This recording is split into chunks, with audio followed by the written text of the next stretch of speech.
Good evening, ladies and gentlemen. Welcome to the sunny shores of Australia, New South Wales to be specific, for round number 3 of the Sprint Cup here on the SimGrid. It's David Christie alongside Andy McEwan bringing you all of the action tonight.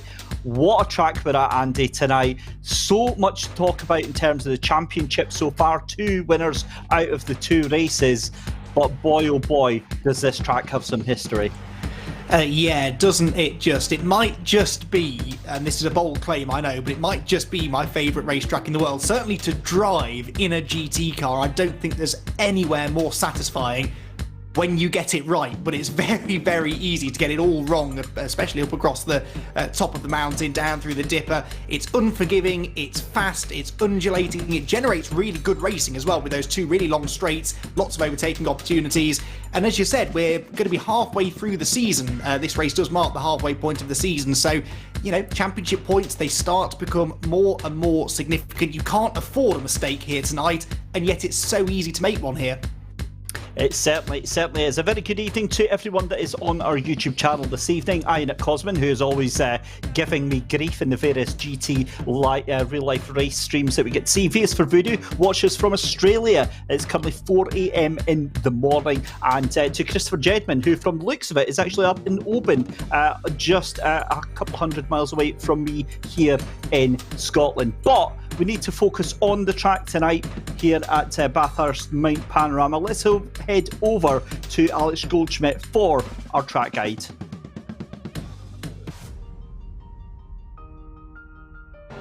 The Mercedes-AMG GT3 Evo takes us around a lap of the 6.213 kilometre circuit here at Bathurst. Mount Panorama, the mountain, as we head into the left-hander at turn 1, held corner. As we accelerate through the gears, on our way up Mountain Straight before the right-hand sweeper, Quarry Bend. Now up into 5th, pushing over 240 kilometres an hour. About to hit the rev limiter before going into the right-hander.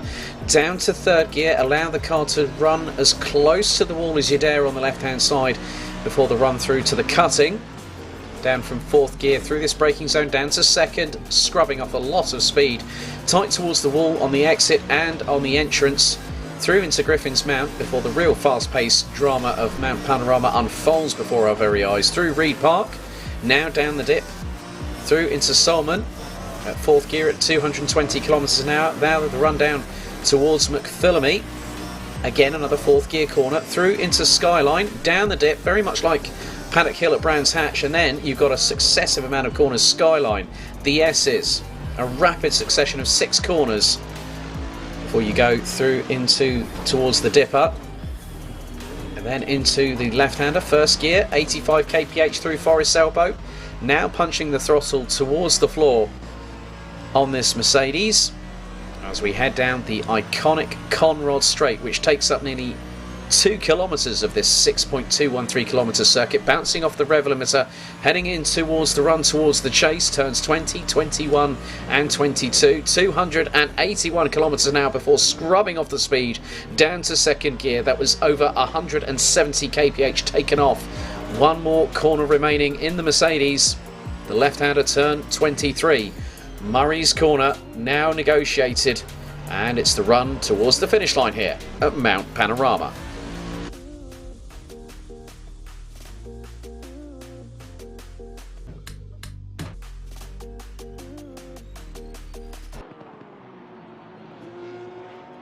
Cars weaving about, trying to get some heat in the tyres. It's currently 11 o'clock in the morning here in the virtual recreation of Bathurst. But Andy, I mean, it's an iconic track.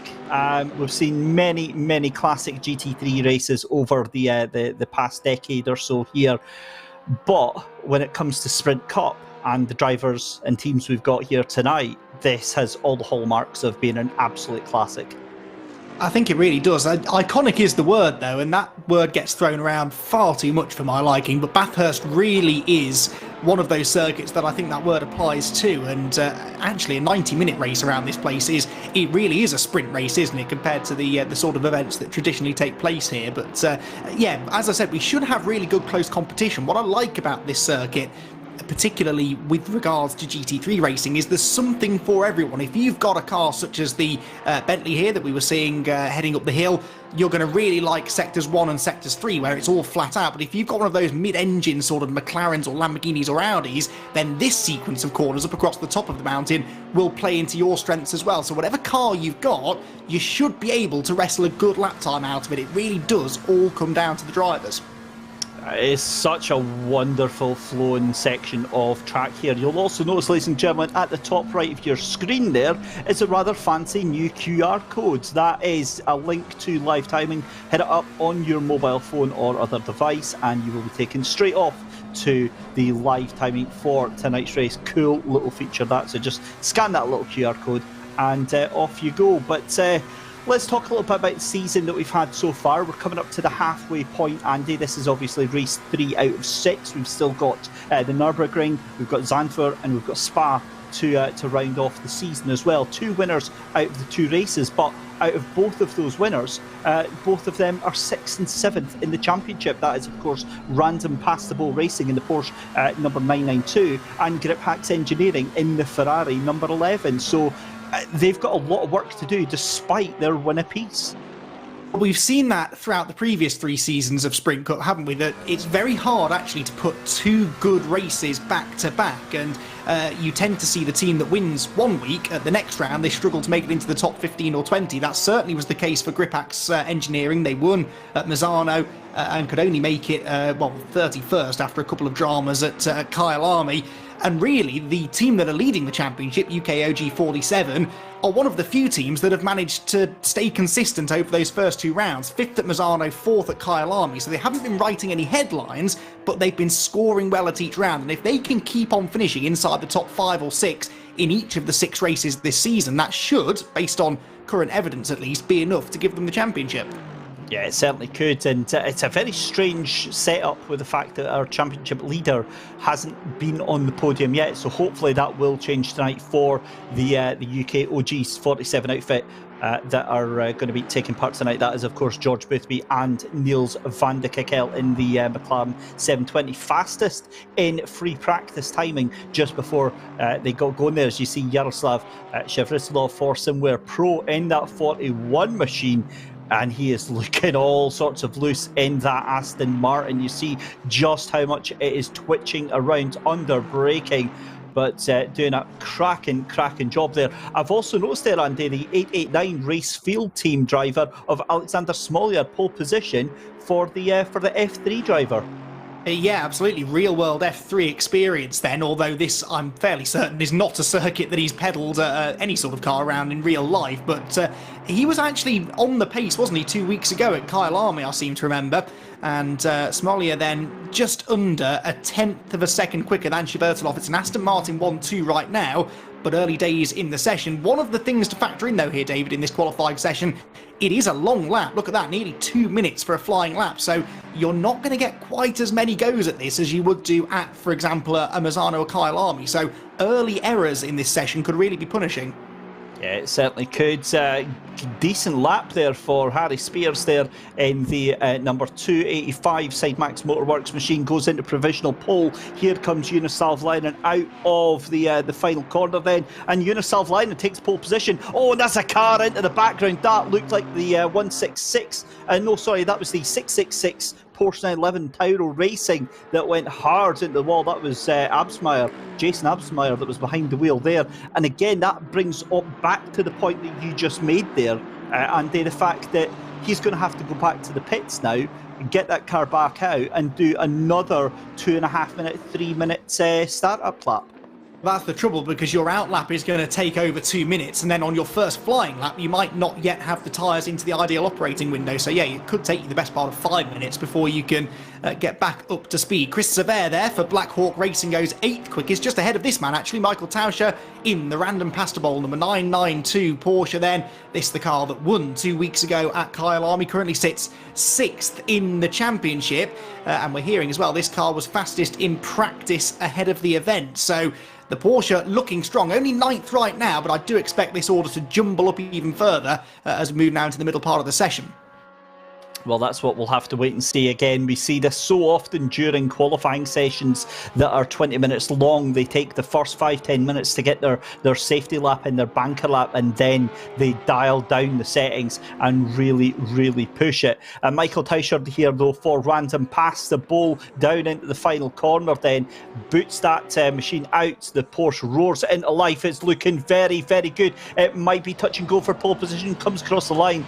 Just into second place there, 1/10 behind. Harry Spears up into second place, though, a 1/10 of a second behind. Yurislav Leinen there for Grip Hacks Engineering. So, Andy, again, these next 5 minutes I think are going to be absolutely frantic. Then we'll get 2-3 minutes of calmness, cars coming back into pit lane. But I think the last 6 minutes of this qualifying session will just be so frantic. Yeah, I agree with that. I have to say, Giuseppe Montalbano there goes 6th in the Omega G Performance Bentley that ran so well at Mazzano before that late penalty robbed it of what looked like being a certain race victory. I'll tell you what, Harry Spears, less than a 1/10 of a second off pole position, and that was with quite a sizable mistake actually coming out of the final corner. He ran very wide over the grass. That will definitely have cost him, well, I would have said about a 1/10 of a second or so. So if he can repeat that lap but have a cleaner end to it, he might well be able to jump onto pole position.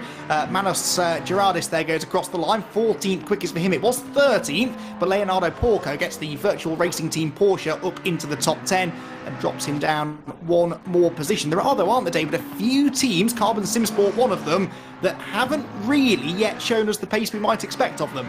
Yeah, you usually find, of course, that these teams just suddenly burst into life and then have 2 amazing laps and then end up in the top 10. However, the other thing to point out is that, you know, that is almost 15 cars we've got within 1 second of the race leader. I fully expect you see Christoph taking all of that grass at the top of the entry to Skyline there, and then some more. I mean, that is such a scary point to try and get some sort of traction right the outside there. It's so easy to put your wheels onto the grass and the traction just sends your car into the wall at Skyline. But back to the point you were making there, I fully expect us to see about 24 cars within about a second of the leader. In fact, that's already nearly happened. Look at that. Luke Whitehead just 1.1 seconds off the leader, and there's still 9 minutes 40 left to go in this session. Yeah, and that is ridiculous given how long this circuit is. Like I said, a lap of getting on for 2 minutes for the fastest drivers, and to have them this evenly matched really is a great advert for the series, isn't it? It shows the level of talent and competition that we have got racing with us here in Season 4. George Boothby, 5th position then for the UKOG 47, number 47 car. So this is the car then leading the championship. They've yet to finish outside of the top 5, but as we were saying earlier on, they're yet to have a podium. And look, 5th place in the session. They like that 5th spot, don't they? I'm sure they'd like to win a race, but I really do think that consistently finishing in around that sort of area, they could be onto a winner if they keep doing that. If they can qualify 5th, run somewhere just inside the top 5, I think they'd be pretty pleased with that, don't you? That's all they need to do. That's the thing. Given how well they did points-wise over the season so far, I think they will take that, especially given we see hijinks and chaos kicking off almost certainly within the first 2-3 laps, and then it calms down a little bit. But Chris Hartveld for GTWR R8G Academy out of the final corner in the Ferrari, and look at that, straight up into 4th place, and that is exactly what I was saying there, Andy. The teams that we would expect to see in the top 10 will just suddenly make an appearance out of nowhere. Yes, we've had a Ferrari on the podium actually in each of the 2 races we've had so far, but that is a really good effort there from Hartveld into 4th place. This is Tinko van der Velde, by the way, jumping into the top 10. Now, that Lamborghini did have a bit of a weight break, a bit of a weight reduction where the BOP was evaluated again ahead of the event, and it's just helped them out a little bit, I think. We haven't seen the best of Lamborghini, have we, in the first 2 rounds, so hopefully that's a sign that that's about to change. Yeah, big changes for the BOP, so let's bring you up to date with that then. So Lamborghini, because of the lack of pace it's had an adjustment of -5 kilograms in terms of weight, as we see Marco Bischoff for Garage 991 comes across line, jumps in top 10, 8th position for Marco Bischoff, and it is all going to go crazy, so we'll give them a couple of minutes while we bring you up to speed on these BOP changes. The AMG, the Mercedes, would have normally had more than 20 kilos, But because it's not been having the best of seasons, and the car's expected performance over the remaining rounds, it's been slightly underrated for tonight. So interested to see if they can pull that into an advantage. The other note is that Aston and Porsche have looked a little bit quicker than I think was expected. So they could be really bringing it to the likes of the Ferrari, the AMGs and the McLarens. But then don't forget the Bentleys in there. So point being, I think this is probably going to be one of the closest nights of racing that we have here. And that's backed up by the fact we've got 4 different makes of car in the top 4 positions at the moment. Ferrari heads Mercedes, heads Porsche, heads Aston Martin. That's a mid-engine Ferrari, a front-engine Mercedes and a rear-engine Porsche in the top 3 positions. So I said it before and I'll say it again, the BOP really is working. Chris Severe, though, would like to find a bit more time on this lap time in his Black Hawk Racing Aston Martin. He goes from 15th to 12th, but that wasn't quite the improvement he would have been targeting, that's for sure. What about Jonathan Seville then in the Pulse SimSport Ferrari? Likewise gains a handful of positions there, 31st to 27th. But not really troubling the top times right now. Reece Tattersall will be one of the next drivers to come through, and he too is languishing down the order. But yeah, David, couldn't agree more. The BOP is really doing its job at the moment, isn't it? Certainly based on the lap times we're seeing from this qualifying session. Well, that's right. I mean, it's one thing, and they have 20 drivers within a second. I mean, we'll see if Reece Tattersall can get into the 20th. I just really want to see, even if it's just for a second, just to get 20 drivers within that. In fact, there we go. So there's your 20 drivers within 1 second. But you look outside of that, and then you've got 30 drivers within 1.7 seconds. That's even more outrageous, I think, than the 20 drivers. And then after that, it does kind of peter off quite quickly. But those that are outside of the top 30, I think, will be brought in. I think the total gap is probably going to be about maybe 2.5 seconds from start to finish. And if you'd think that we've got 34 cars out on track tonight, Andy, I mean, that is... I'm really genuinely excited. I have to always try and tone it down a little bit when it comes to Bathurst, because who doesn't love watching chaos? I mean, you get it on plentiful from the real life counterparts as well. You of all people will know that one, but it never seems to be that way here.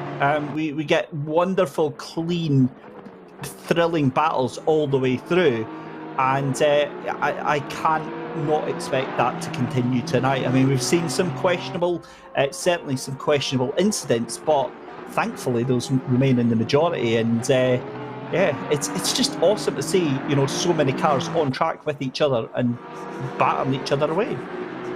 Yeah, I mean, the first half a lap, I think, will be a little dicey, won't it? But as long as they can survive that first half lap, remember that it is a 90-minute race. You know, you're not going to win it in the first corner. There will be someone that tries, I'm convinced. But yeah, hopefully we get one of those proper, clean battles to the finish that Mount Panorama in real-world motorsport and in sim racing, in fairness, have become renowned for. A couple of improvements there into the top 10 over the last couple of moments. Also saw Jason Absmire's Porsche in the barriers going through the dipper, just to go and show exactly how tricky this place can be. What can Michael Tauscher do, though? 3rd place for Random Pasta Bowl. They actually look like they might be able to shake off this winner's curse, don't they? Because they're bang on the pace again here for the 2nd round in a row. Can they get onto the front row? They're just over 1/10 of a second off pole position. Tauscher comes through and goes 2nd. That literally could not be much closer, could it? Between the top 3, Tauscher does jump Spears, but by the finest of margins. Tauscher then 33 thousandths off pole, and then a further 66 thousandths clear of Harry Spears in the Mercedes. That is as close as you like. That is just wild stuff there. 0.033 seconds between himself and Harry Spears here. And this is it. This is crunch time now, because if you're not on your out lap, then you're going to be starting your flying lap just now. So this is just amazing stuff. And again, not to keep going on about it, but that's now 25 drivers that we've got within a second. I don't think we've had a race this season where it's been so close, Andy. No, and of all the circuits, as we've made the point, this is not the one you'd have expected to be this tight. But then, as I said at the top of the show, you know, it is a circuit that kind of plays to the strengths of all of the cars. So maybe we shouldn't be that surprised to see so many of them having a crack at this. Manos Gerardis here, 18th for him, finds 2 places there, which was about a tenth and a half or so to move ahead of Machowski and Paulus there. 3 McLarens sort of grouping themselves together from one McLaren to another, and George Boothby is fully committed there as he heads into the dipper. This is the part of the circuit though that mid-engine car will suit. He's a bit too wide, just scraped down the wall. That will no doubt have lost him a little bit of momentum out through the elbow. You've got to get off this corner well. It's all about the speed now, down the hill and back up the other side, down the famous Conrod Straight. And now really only 2 more decisions to make, where you brake into the chase and then where you brake into the final corner. But they're both, David, very, very easy braking points to miss, aren't they? They really are, especially here on the Conrod Straight along that right-hander and then down on the brakes into the chase. If you get it too early, then you hit that curve and go flying across the track there. If you get it too late, then you're off onto the gravel on the right-hand side. Either way, it's a disaster for your lap. Down into Murray's then to get another lap. We've got a yellow flag there. That's the 666 Tauro team again in trouble, and that looks to be Skyline that they've had the issues there, or is that through Solomon Park? But across the line then, and we're back to watching Harry Spears now down in towards the chase here. He's currently just a tenth of a second off of the pace here. It's looking like a very tidy lap. I don't think it's enough to take pole position right now unless he can absolutely send it into Murray's corner. But again, consistency, the order of the day. Harry Spears comes across the line. He can improve, but he's going to have another bite at the cherry. And 30 seconds or so left to go, Andy, and it's still a little bit nervy, isn't it? There's still any one of those top 15 drivers could have an absolute, what they call the lap of the gods, and just snatch that pole position away. Yeah, well, pole position at the moment is a full 4 seconds quicker than that famous lap of the gods from about 25 years ago, as it nearly was now. Down into the chase goes Hartfeld. That was a bit deep there onto the brakes, but I think the GTWR R8G Academy driver just about managed to get off the corner well enough. We are at the end of the session now, though. The checkered flag's about to come out. So, yeah, drivers may as well throw caution to the wind now. If you bin it now, then you can at least just get the car repaired before the race and you'll be fine. Not a luxury they have in real world racing, of course. Improvement in time, by the way, there for Hartfeld, but not in position. Stays 5th place, but I do think we might see 1 or 2 improvements here as drivers realise now is the time to just go for it and either bring back a quick lap time or bring back the steering wheel. Yeah, great result there for the 101 of Artur Zanaki there, getting, I think that was what, 27, 26 he got there, just 9/10 of a second behind. Now, Jaroslav Honzik, I think we're going to have to get the old map out to find him on the entry board. Goes across line 27th fastest. What is going on there? Because that is... that is absolutely out of the ordinary for Jaroslav Honzik there. Jardier down in 27th place there for the Yaz Heat Microsoft team, and potentially some big problems there. Yes, to steal a quote from one of my favourite Australian commentators, you could time that lap with a calendar, not a stopwatch, couldn't you? That wasn't really a great effort, certainly not where we'd expect them to be. Shvertlov as well here, to be fair, was down the order from where he should be, but he is one of those that finds a late improvement, jumps right up from the bottom of the top 20 into 6th place by the end of the session. Gerardis is back down to 16th again, which is where he was about 5 minutes ago. But the TF Racing McLaren is heading into the final sequence of corners. We have 2 McLarens inside the top 10 right now. Can we get a third? It's going to be a big push for Gerardis to get a top 10. You'd have to find another couple of tenths of a second. Clobbers the curb there through Murray's corner, up over the hill, across the line, and stays ultimately in 16th. Yeah, so great pole position then for Grip Hacks Engineering, Unisolv line and taking pole position with a 1:59.358 alongside Michael Tauscher in the 992. Ransom Pastable Racing teamed up, of course, with Maciek Malinowski on the front row. Row 2 is going to be Harry Spears in the 285 side. Max Motorworks teamed up with Marcel Fuzi, and then it is going to be the 889 alongside him is Racefield Teams. I think that is Alexander Smoljar that is in 4th place there. Now, I was hearing in my ear there, Andy, that Jaroslav Honzik is going to be getting a penalty for an unsafe release during qualifying. Yep, you're not safe from the wrath of the stewards even in a qualifying session, are you? And quite rightly so. That will be, I'm guessing, coming out of the pit lane rather than the traditional unsafe release from the pit box. But the pit lane, remember, merges onto the sort of exit of turn 1 as you head up Mountain Straight. And if you get in someone's way through there and they have to lift, that will ruin their lap just as they've started it. So, yeah, Yaroslav, as well as struggling in that session, unfortunately, has just given himself and the team, indeed, an even bigger hole to dig out of. A 15-second penalty is going to be a killer, isn't it, given how closely matched the field is round here. If you lose even 2 or 3 seconds from a slightly slow pit stop, that could cost you a handful of positions, so 15 seconds is going to potentially count them out of the points conversation entirely. Certainly is. So it's it's a difficult one for sure. I tell you what, he's going to have to get a cup of coffee and some Tim Tams on the go, get a little bit of Australian courage, and try and fight his way back through that. And wouldn't that be a story if they are able to get a decent result out of tonight? Certainly not out of the question. And then you got this confirmation race control instance between cars 94 and 23 on lap 44 of qualifying. Lap 44, surely not. 15-second penalty to car 39 carried into the race for an unsafe rejoin. Wow, so there we go, big drama there, although it doesn't affect them as much as you would think with the fact that they are so far down the order, 27th place. But to give you some context, that is, what was that? That was about 1.6 seconds off of pole position.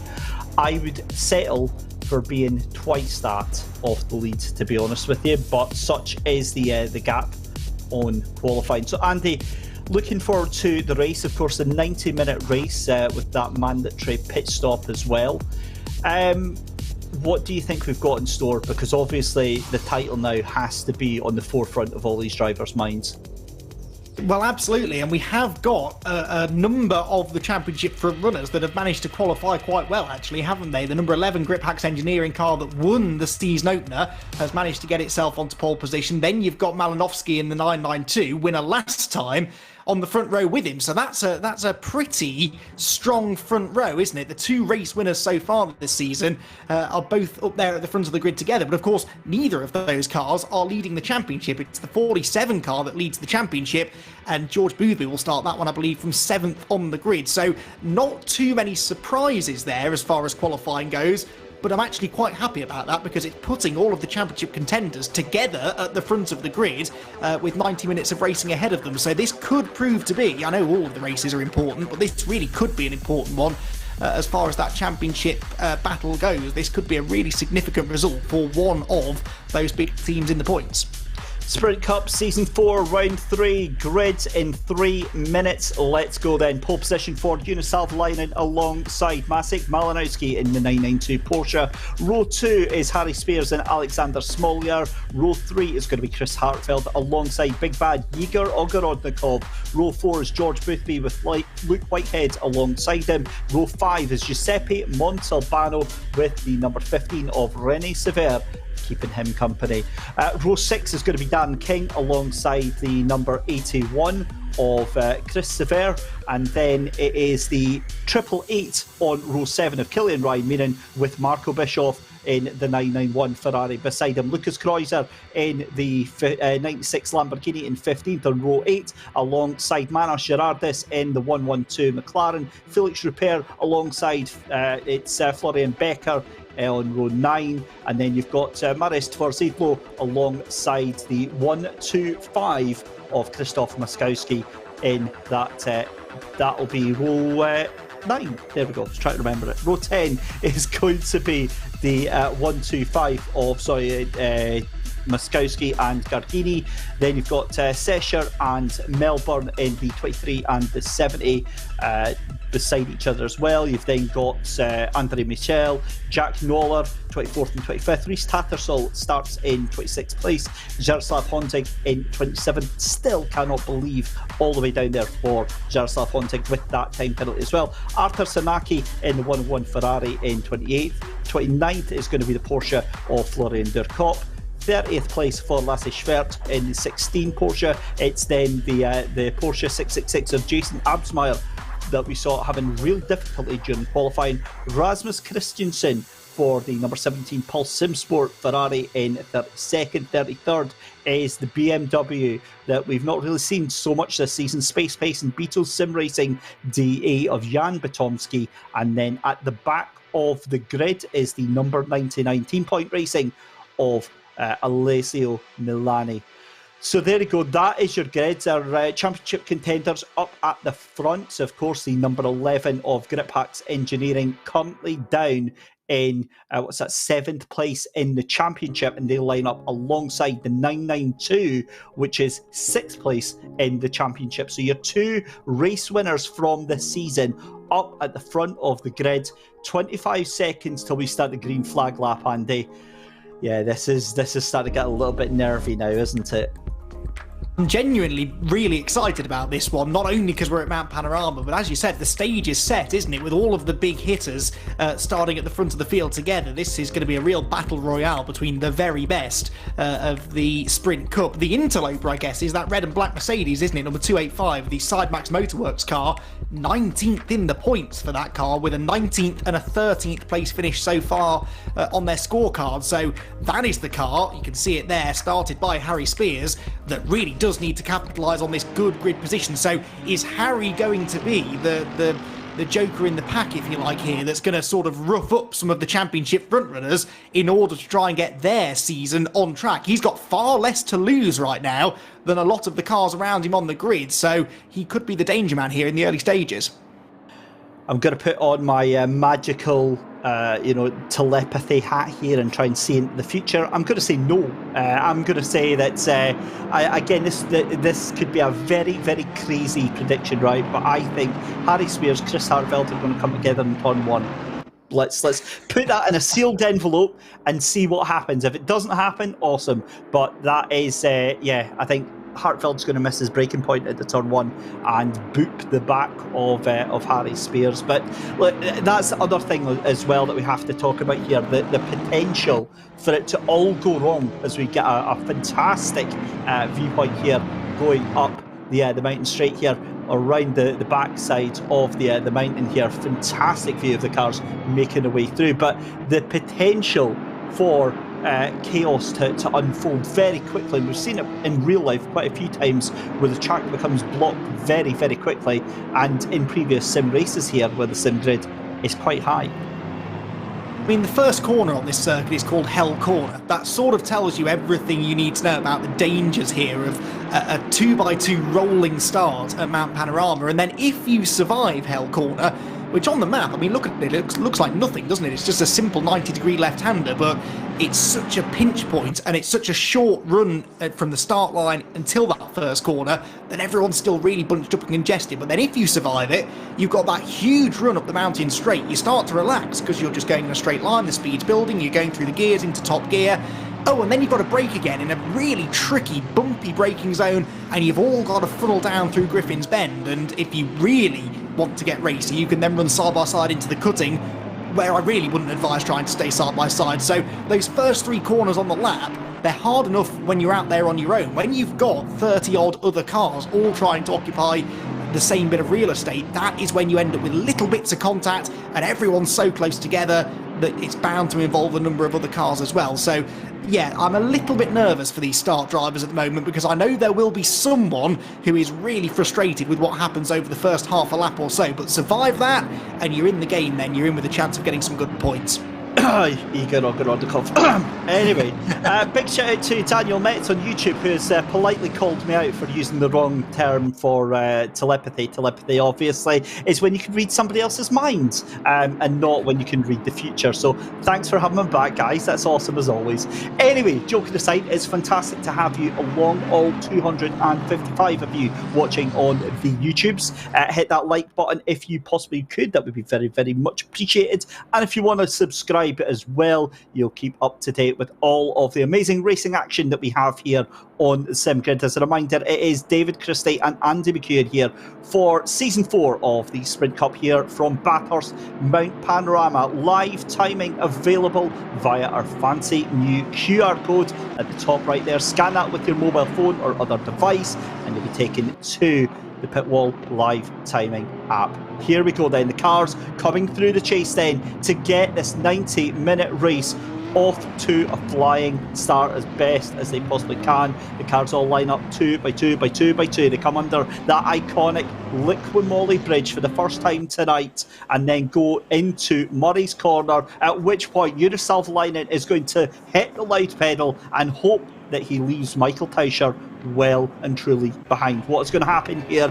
What could possibly unfold in the next 90 minutes? It all comes down to the next 8.5 seconds. Cars out of that final corner then. Tauscher alongside Savolainen is going to be the run down to the line. Remember, it's all the way down to that start line. It's not the same place as the finish line, but there we go. Green flag. It's a battle of 34 cars down to turn 1, and already is that Tauscher taking the lead already into turn 1.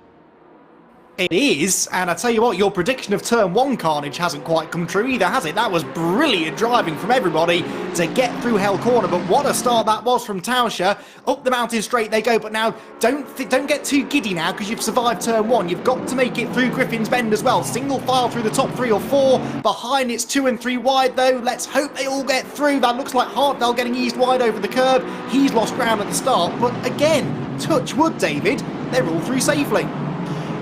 You know, they say that sim racing isn't the same as real life racing, and you're right about that, because we've all made it through without any incident whatsoever. This is fantastic stuff, but everyone's still going just now, a couple of incidents further through the field, but pretty much a little bit of rubbing and a little bit of scraping. So this is awesome. Through Skyline, down under the 7 News banner, in towards some of the most feared corners here at Mount Panorama. You have to have your wits about you as you come down through the cutting, and then it's going to be that deep left-hander that takes you all the way around through Forest Elbow then and along the Conrod Straight. What a great track this is, and this now, the drag race down the back straight here on one of the fastest corners in motorsport. And have a look at Alexander Smollier. He is right on the back of Harry Spears here. He's close enough to get a good slipstream against the Mercedes. Both of these cars known for their straight line speed though, so I don't think this is going to be an easy pass. And in fact, Spears is much later on the brakes than Smollier, and on the inside goes Shvertelov into the back of Smollier. Shvertelov got his braking wrong there. He clatters into the side of the similar Aston Martin, and the Simware Pro Aston Martin in particular has been delayed in all of that. Spears was having a go at Savolainen, and that came to nothing. Oh, hang on, yes, Savolainen's in the lead. That's Tauscher's second. So I think, David, that Tauscher made a mess at the chase as well. Wow, huge drama then. And, well, we saw the 41 going careering into the side of that car. I tell you what, Andy, I'm going to get that printed on a T-shirt. 15-second time penalty at car number 41, not because it happens, but because it happens so often with that car. They find themselves all the time in early stages of the race. Oh my goodness me, almost 4-5 wides coming up in towards Quarry Bend. Then they sort themselves out, and who's that on the outside that's been left hung out to dry? This is back with Alexander Smollier trying to catch back up to Chris Hardwell. That's not happening. This is James Parker for let's have a look in the 888 machine, making his way through just now. And I've got to be honest, lap 2, and apart from that one incident there, this is looking really good here, Andy. Yeah, good close racing, isn't it? And I'll tell you what, that was a really unfortunate moment there. I think Shvertelov was caught out by Smollier braking really early. You saw how much sooner Smollier braked than Spears ahead of him, and I just don't think Shvertelov saw that coming. So he got sideways, tried to avoid the Aston ahead of him, and just got into the side. I'm sure we'll get replays of that as and when we get the chance to break away. For now, though, the battling is really tight. Chris Sever is being given a 15-second penalty. Look, so already the stewards are starting to... I beg your pardon, these are the solo driver penalties coming in. So Montalbano the same, presumably. So 15-second penalties because they are not sharing the car. You see, it pays to share, doesn't it, David? It certainly does, so don't be surprised to see Jardier getting that penalty as well from the qualifying there. This is Giuseppe Montalbano for Omega G Performance in that 340 Bentley, one of the two affected driving solo tonight, trying to chase down Dunking. Oh, there's contact and off goes Janis Saknis into the barriers. That is at the chase. He gets going again. Is he going to pull the car at the pits? I think he's going to have to. That was a heavy hit into the barrier there. We've got the number 70 who is going very, very slowly as well. That is the Volante Racing Aztec SimSport machine of Chris Milburn. That is going very, very slowly, catches back up to Murray's corner. But the 728 then of Gabriele Gargini of VRT Virtual Racing Team into the pits as well. This is starting to get a little bit interesting then as well, as your race leader currently still is a Uniself line and half a second over Michael Tauscher. This is what happens when we big up just how dangerous the first lap will be, because they all really behave themselves for the first lap, and then having survived that, they think, okay, we can just go hell for leather now, and then on lap 2, that's when it all starts going wrong. So for the leaders, they've just about avoided that. You can see Michael Tauscher has broken free of Harry Spears again. Tauscher will be kicking himself, won't he? He did all the hard work into turn 1 at the start, got the lead away from the pole sitter Savalainen. He was actually getting away from Savalainen as well towards the end of the first lap, and then presumably made a mistake under braking for the chase. He's reeled the Ferrari in again though, and I do think Tauscher at this stage of the race is perhaps a little bit quicker. Test of straight line speed coming up here. Let's see if the Porsche can close in on the race leader. Well, we'll find out in just a second, because the car's making their way along the Conrod straight, and I think the Ferrari actually getting a little bit of a gap there over the Porsche. It's going to be catching up under braking in towards the chase. They first have to navigate that right-hander, then it's as late as you dare onto the brakes. The Porsche has a great entry into that corner. Let's have a little look at the start of this race then. This is the number 41 of SimWare Pro. Yeah, that's exactly what's happened. By that point, that car is out of control, so the car in front of him has broke early. He's hit the brakes early. He's taken avoiding action, whipped the car left. The car's unsettled. He fires on the brakes. The car locks up, screaming for mercy because it can't get any grip whatsoever, and he's just a passenger at that point into the side. I've got no doubt that will be a penalty for the number 41 on that one, because it's still unnecessary contact at the end of the day. But yeah, that is not what you want to see, because especially when you know that Igor Ogorodnikov is going to get behind the wheel of that car. Here is the number 15 as well. This is coming into Murray's corner then. This is the Unicorn to Love Black Edition, late onto bikes. Oh, and that is an absolute wallop from behind from the 340 Omega E Racing Team of Giuseppe Montalbano. And that is some extra curb and chat for that one for sure. Well, if your own brakes aren't working, just borrow someone else's, I suppose. I don't think he would have made that corner if the Porsche hadn't been in front. So that is a fairly slam dunk penalty, you would imagine. But do you know what? I do feel sorry, really, for Shvertelov. That contact that he had with Somalia, it's definitely his fault. But I'm sure you'll know from experience, David, the worst thing you can do is stab at the brakes suddenly because you panic because the car in front has braked early. You stab at the brakes and you're just going to lock the rears up and around you're going to go. Another replay here. Now this is what happened then to Tauscher. So he gets into the chase and the rear stepped loose. Slightly cold tyres, rear engine Porsche as well, remember. So all of the weight is over that rear axle. Once it steps loose, David, it's very, very hard to correct it. And I just don't think he quite had the rear tyres where he needed them. Yeah, that was a great recovery there, as we see. That is the 889 of Alexander Smolyov then going side by side with Chris Hartveld. Hartveld closes the door, says no thank you very much, and that allows Shvritelov in that number 41 to catch back up. And going back to that issue with Tauscher, how he held on to that, I have no idea, because he had firmly two wheels onto the grass there. He was in no man's land, and that took an epic amount of car control to get that back in. But look at Tauscher now, 0.3 of a second behind your race leader there of Uniself Linen as they go up through the mountain straight. Then this could very well be a move for the lead, but it's 2 by 2 by 2 because you've got Salvlinen and Tauscher, you've got Spears and Boothby, and then you've got Hartveld, Smollier and Shvritelov here as well. So it's a 2-car battle, a 2-car battle and a 3-car battle all at the same time. There goes up to the inside. Smollier tries to take the move. Surely there's going to hit. into contact. There was no other way that was going to be. Smollier backs out of it. The damage is done, and that means that he's in the danger of being taken by Luke Whitehead as well. And yeah, that is not the greatest bit of IQ play there at all. But you could see that coming, because he's frustrated that his race has been ruined in his eyes by somebody else's mistake on that opening lap, and then you just take bigger and bigger risks to try and dig yourself out of it. And yeah, that, I'm afraid, is possibly going to get him in a little bit of hot water. Smollier then does indeed drop behind Luke Whitehead and Chris Hartveld, and so Hartveld in 6th position, stays in 6th then actually, so he sort of got away with that. Shvertilov got past both of them, but Hartveld is still ahead of Smollier. That might maybe play into the hands of Smollier when it comes to deciding how big a penalty, if any, he should get. Further back, René Sievert here in the Unicorns of Love Porsche. He's 27th after the contact that he had earlier on with the Bentley. And again, because it's all so close around here, David, with the cars all so evenly matched, if you have an issue, you're going to lose so many places. Smollier, though, trying to get one back. Oh, here we go then, side by side down the Conrod Straight, and this is, oh my goodness me, gets the position done, and Smollier gets ahead of the 27 there of Luke at Whitehead. I was thinking that Luke was very, very fast and loose coming down the tail end of the mountain there, but loses that position to Smollier, gets the position done. Back with René Sievert then, this is down through the Conrod Straight again, side by side. It's Porsche versus Porsche, and the 666 Porsche of Tauro loses out and moves it into the 26th position. Now, what has happened to our third place car? What happened to Harry Spears?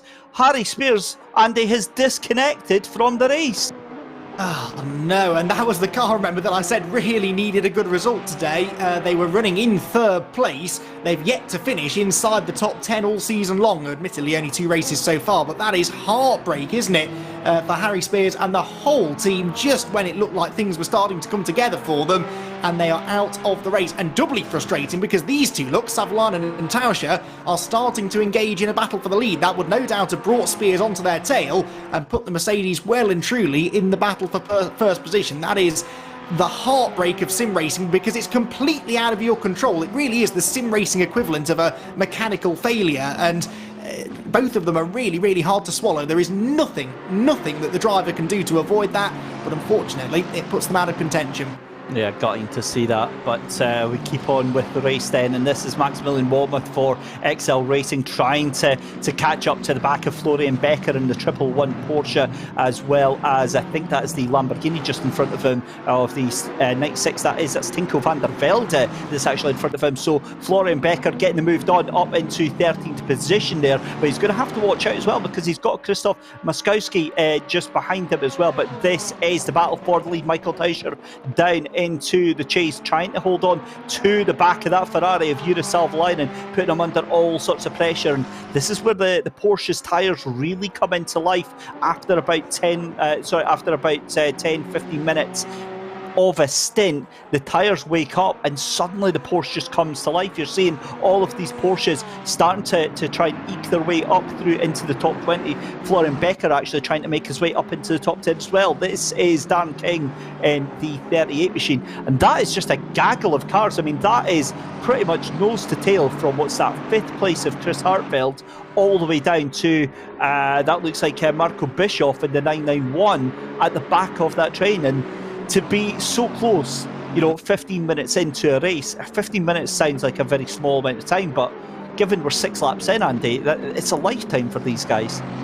But it's not unexpected, is it, given how tight those qualifying times were? And the trouble is, when you're only potentially, a couple of hundredths of a second faster around a lap than the car ahead, it's going to be difficult to find a way past. You really need a bigger overspeed than that for it to be an easy-ish overtake. So for Darren King here, for example, in the 8th spot at the moment, he is going to really have to get inventive here to get past that McLaren of Luke Whitehead. In real-world GT3 racing, the McLarens at the moment are known for their astonishing straight-line speed, but Whitehead did seem vulnerable a lap or so ago, didn't he, when Smollier just drove past him down the Conrod Straight, and Smollier has escaped now from Whitehead by nearly a second, so Luke isn't going to have much of a slipstream to save him once they get onto that back straight this time.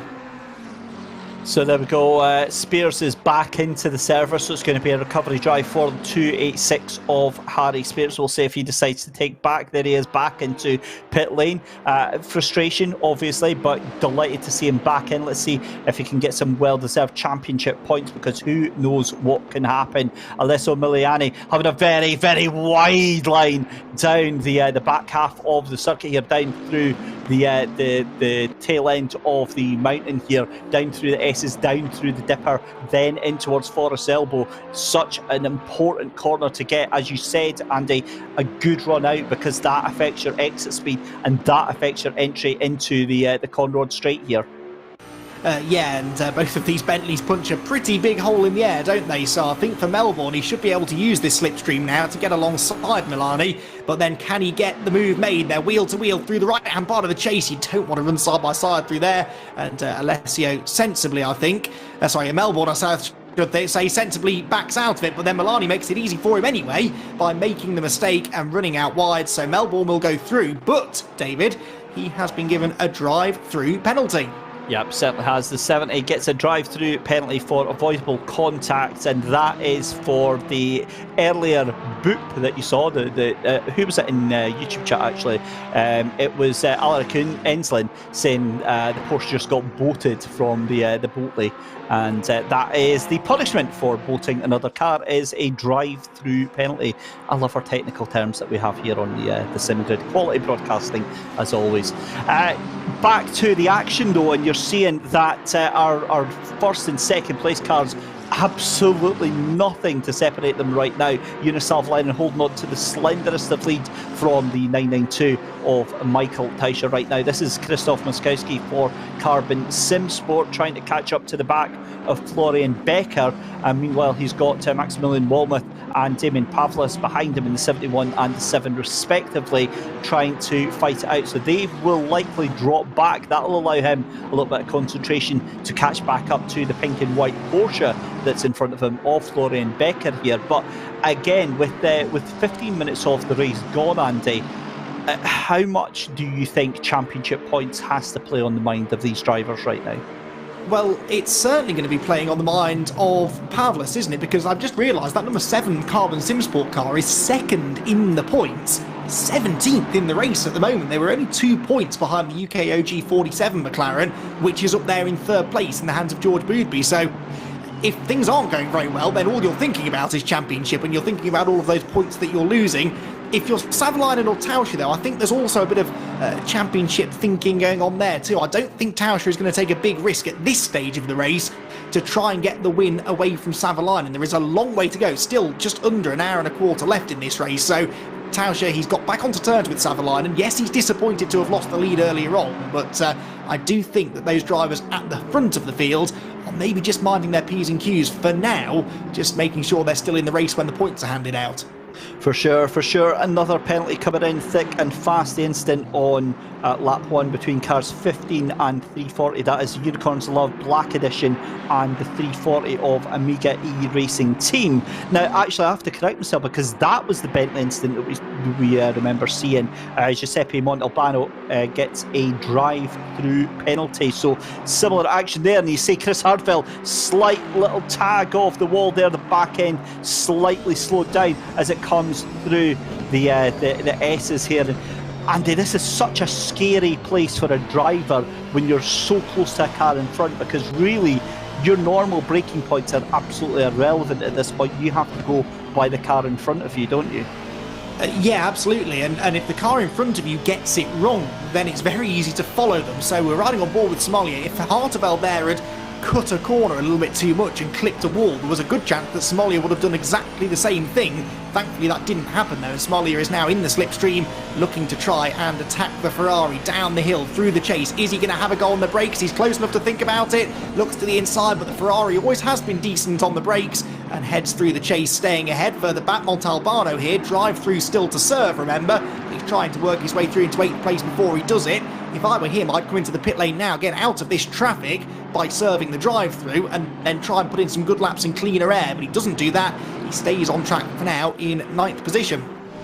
Let's hope that doesn't come back to haunt him here. Back with Smollier though, Alexander Smollier, the 3 real-life racing driver on the back of Chris Hartveld in that 32 GTWR R8G Academy Ferrari. He's got the run up the mountain straight here. They're going to be side by side under the Audi Sport Bridge. A little bit of pressure applied to him by Chris Hartveld. Is he going to try and go right the outside? There's a little bit of nudge and a contact, but no harm done. The two of them going to get away with that just by the skin of their teeth, and that could have went really, really badly very quickly, Andy. Yeah, it's really tempting to go around the outside there because it's a banked corner, but the camber almost seems to fall away once you go a car's width or so away from the apex. So it looks like a good idea, but there's significantly less grip on that outside line. Back to the race leaders though. Savalainen still ahead of Tauscher for the time being. We had a poll actually in our YouTube chat a few minutes ago as to which of these, whether or not the number 11 car that won at Misano, the season opener, would win again tonight. 54% of you said no. I think Michael Tauscher is possibly one of those that would have voted no because he would like to get himself ahead of the Ferrari, but he's been sort of here for about 10 or 15 minutes now, hasn't he? 2 or 3 tenths behind, close enough to apply the pressure to Jonas Savalainen, but Savalainen isn't a driver that's known for making mistakes, is he? I hope you were touching your desk when you said that one, because that is one of those that we'll be coming back to in one of the compilation clips for sure. We'll have a look as they go through into the chase here. But this is Giuseppe Montalbano trying to catch on to the back of the number 27 Luke Whitehead again through the fastest part of the circuit here. It's onto the brakes, and it's going to be as you were really into the end of this lap here. And it might be a dive down in towards the inside of Murray's corner, but I think he's too far back to even think about it. Maybe try and set himself up for the mountain straight there again and try and get a good run out of Hell Corner. That first corner, again, so easy to get some good speed, but it's also so very, very easy to get it wrong and send yourself off to the grass on the right-hand side there. But it's still Jonas Savalainen ahead of Michael Tauscher in the lead of this race as we hit 21 minutes done, and Dawson Porsche still on the tail end of this Ferrari. I wonder if he's not making a move just now. I wonder if he's just trying to either force Jonas into a mistake or if he's just wanting Jonas to tow him round so he can maybe save a little bit of fuel here.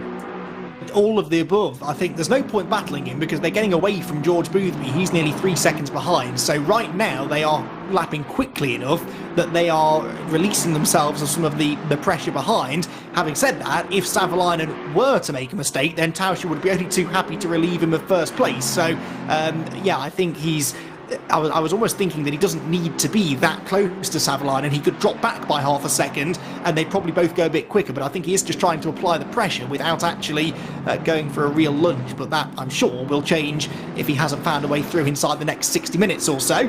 Giuseppe Montalbano here for Omega G Performance then, the 340 Bentley, which was so unfortunate to have that contact with the back marker at Misano, the season opener, and then things didn't really get any better last time at Kyle Army. So 9th place and a drive-through, not really the way they would have wanted their first 20 minutes to go. Alexander Smollier, though, is all over the back of Chris Hartveld again. This time goes to the right-hand side through the first part of the chase. There's contact again, and off goes Hartveld, full spin, this time into the wall. I think he glanced at the wall anyway, just as he disappeared from shot.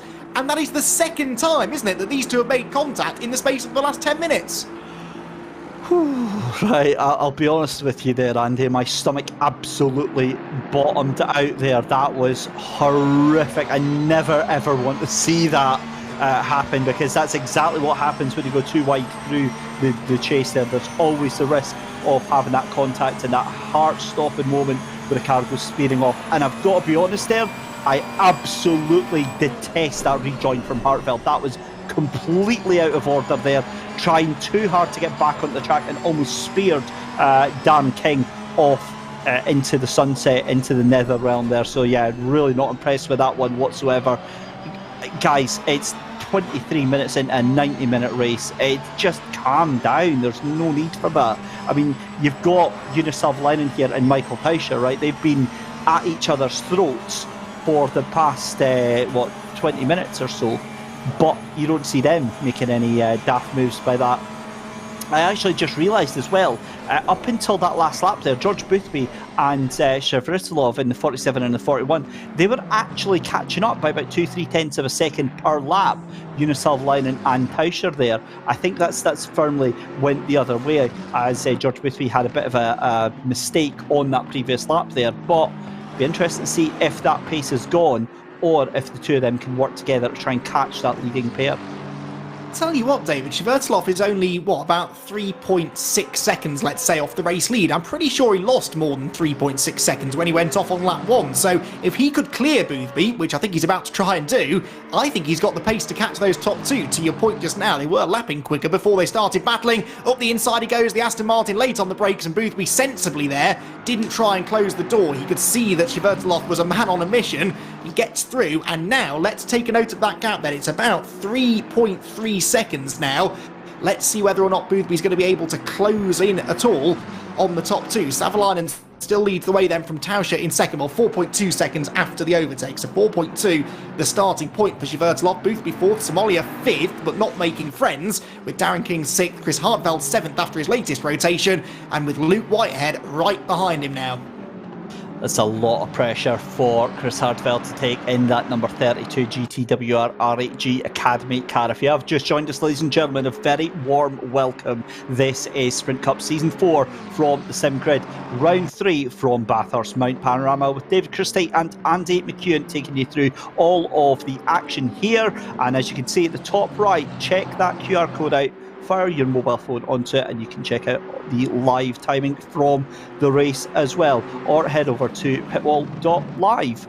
Right, this is the battle then for 7th, 8th, 9th, 10th, 11th and 12th position as well. Chris Hartfeld, Luke Whitehead, Chris Sever, James Parker and Marco Bischoff all duking it out right now. And we are 26 minutes into a 90-minute race. We've certainly not been short of action so far. And this is on board with Maximilian Walmuth here, as we've got a drive-through to car 99 for the instant on lap 4, with cars 14 and 99. So that is Unicorns Love, Florian Ducot, with Team Racing Points, Flavio Mancini. In fact, that's Alessio Milani, I believe, that's in the car just now. So a drive-through for car 99 for avoidable contact. And I've got no doubt we've got plenty more in the barrel where that one came from.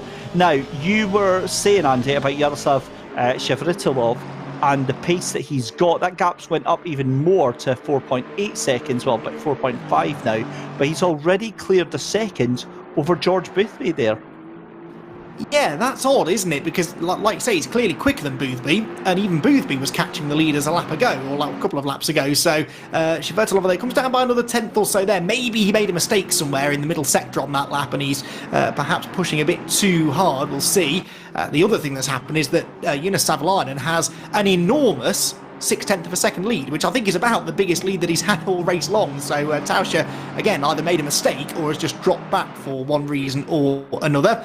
This battle, though, continues on its way. Chris Hartfeld, number 32, is 7th. Luke Whitehead, number 27, the McLaren, is 8th. Then the two Aston Martins of Chris Sever, first of all, and then the 888 right behind of James Parker, followed by Marco Bischoff, who I'm pretty sure a lap ago I saw clip the wall going up through McPhillamy Park, but he seems to have survived that one just about.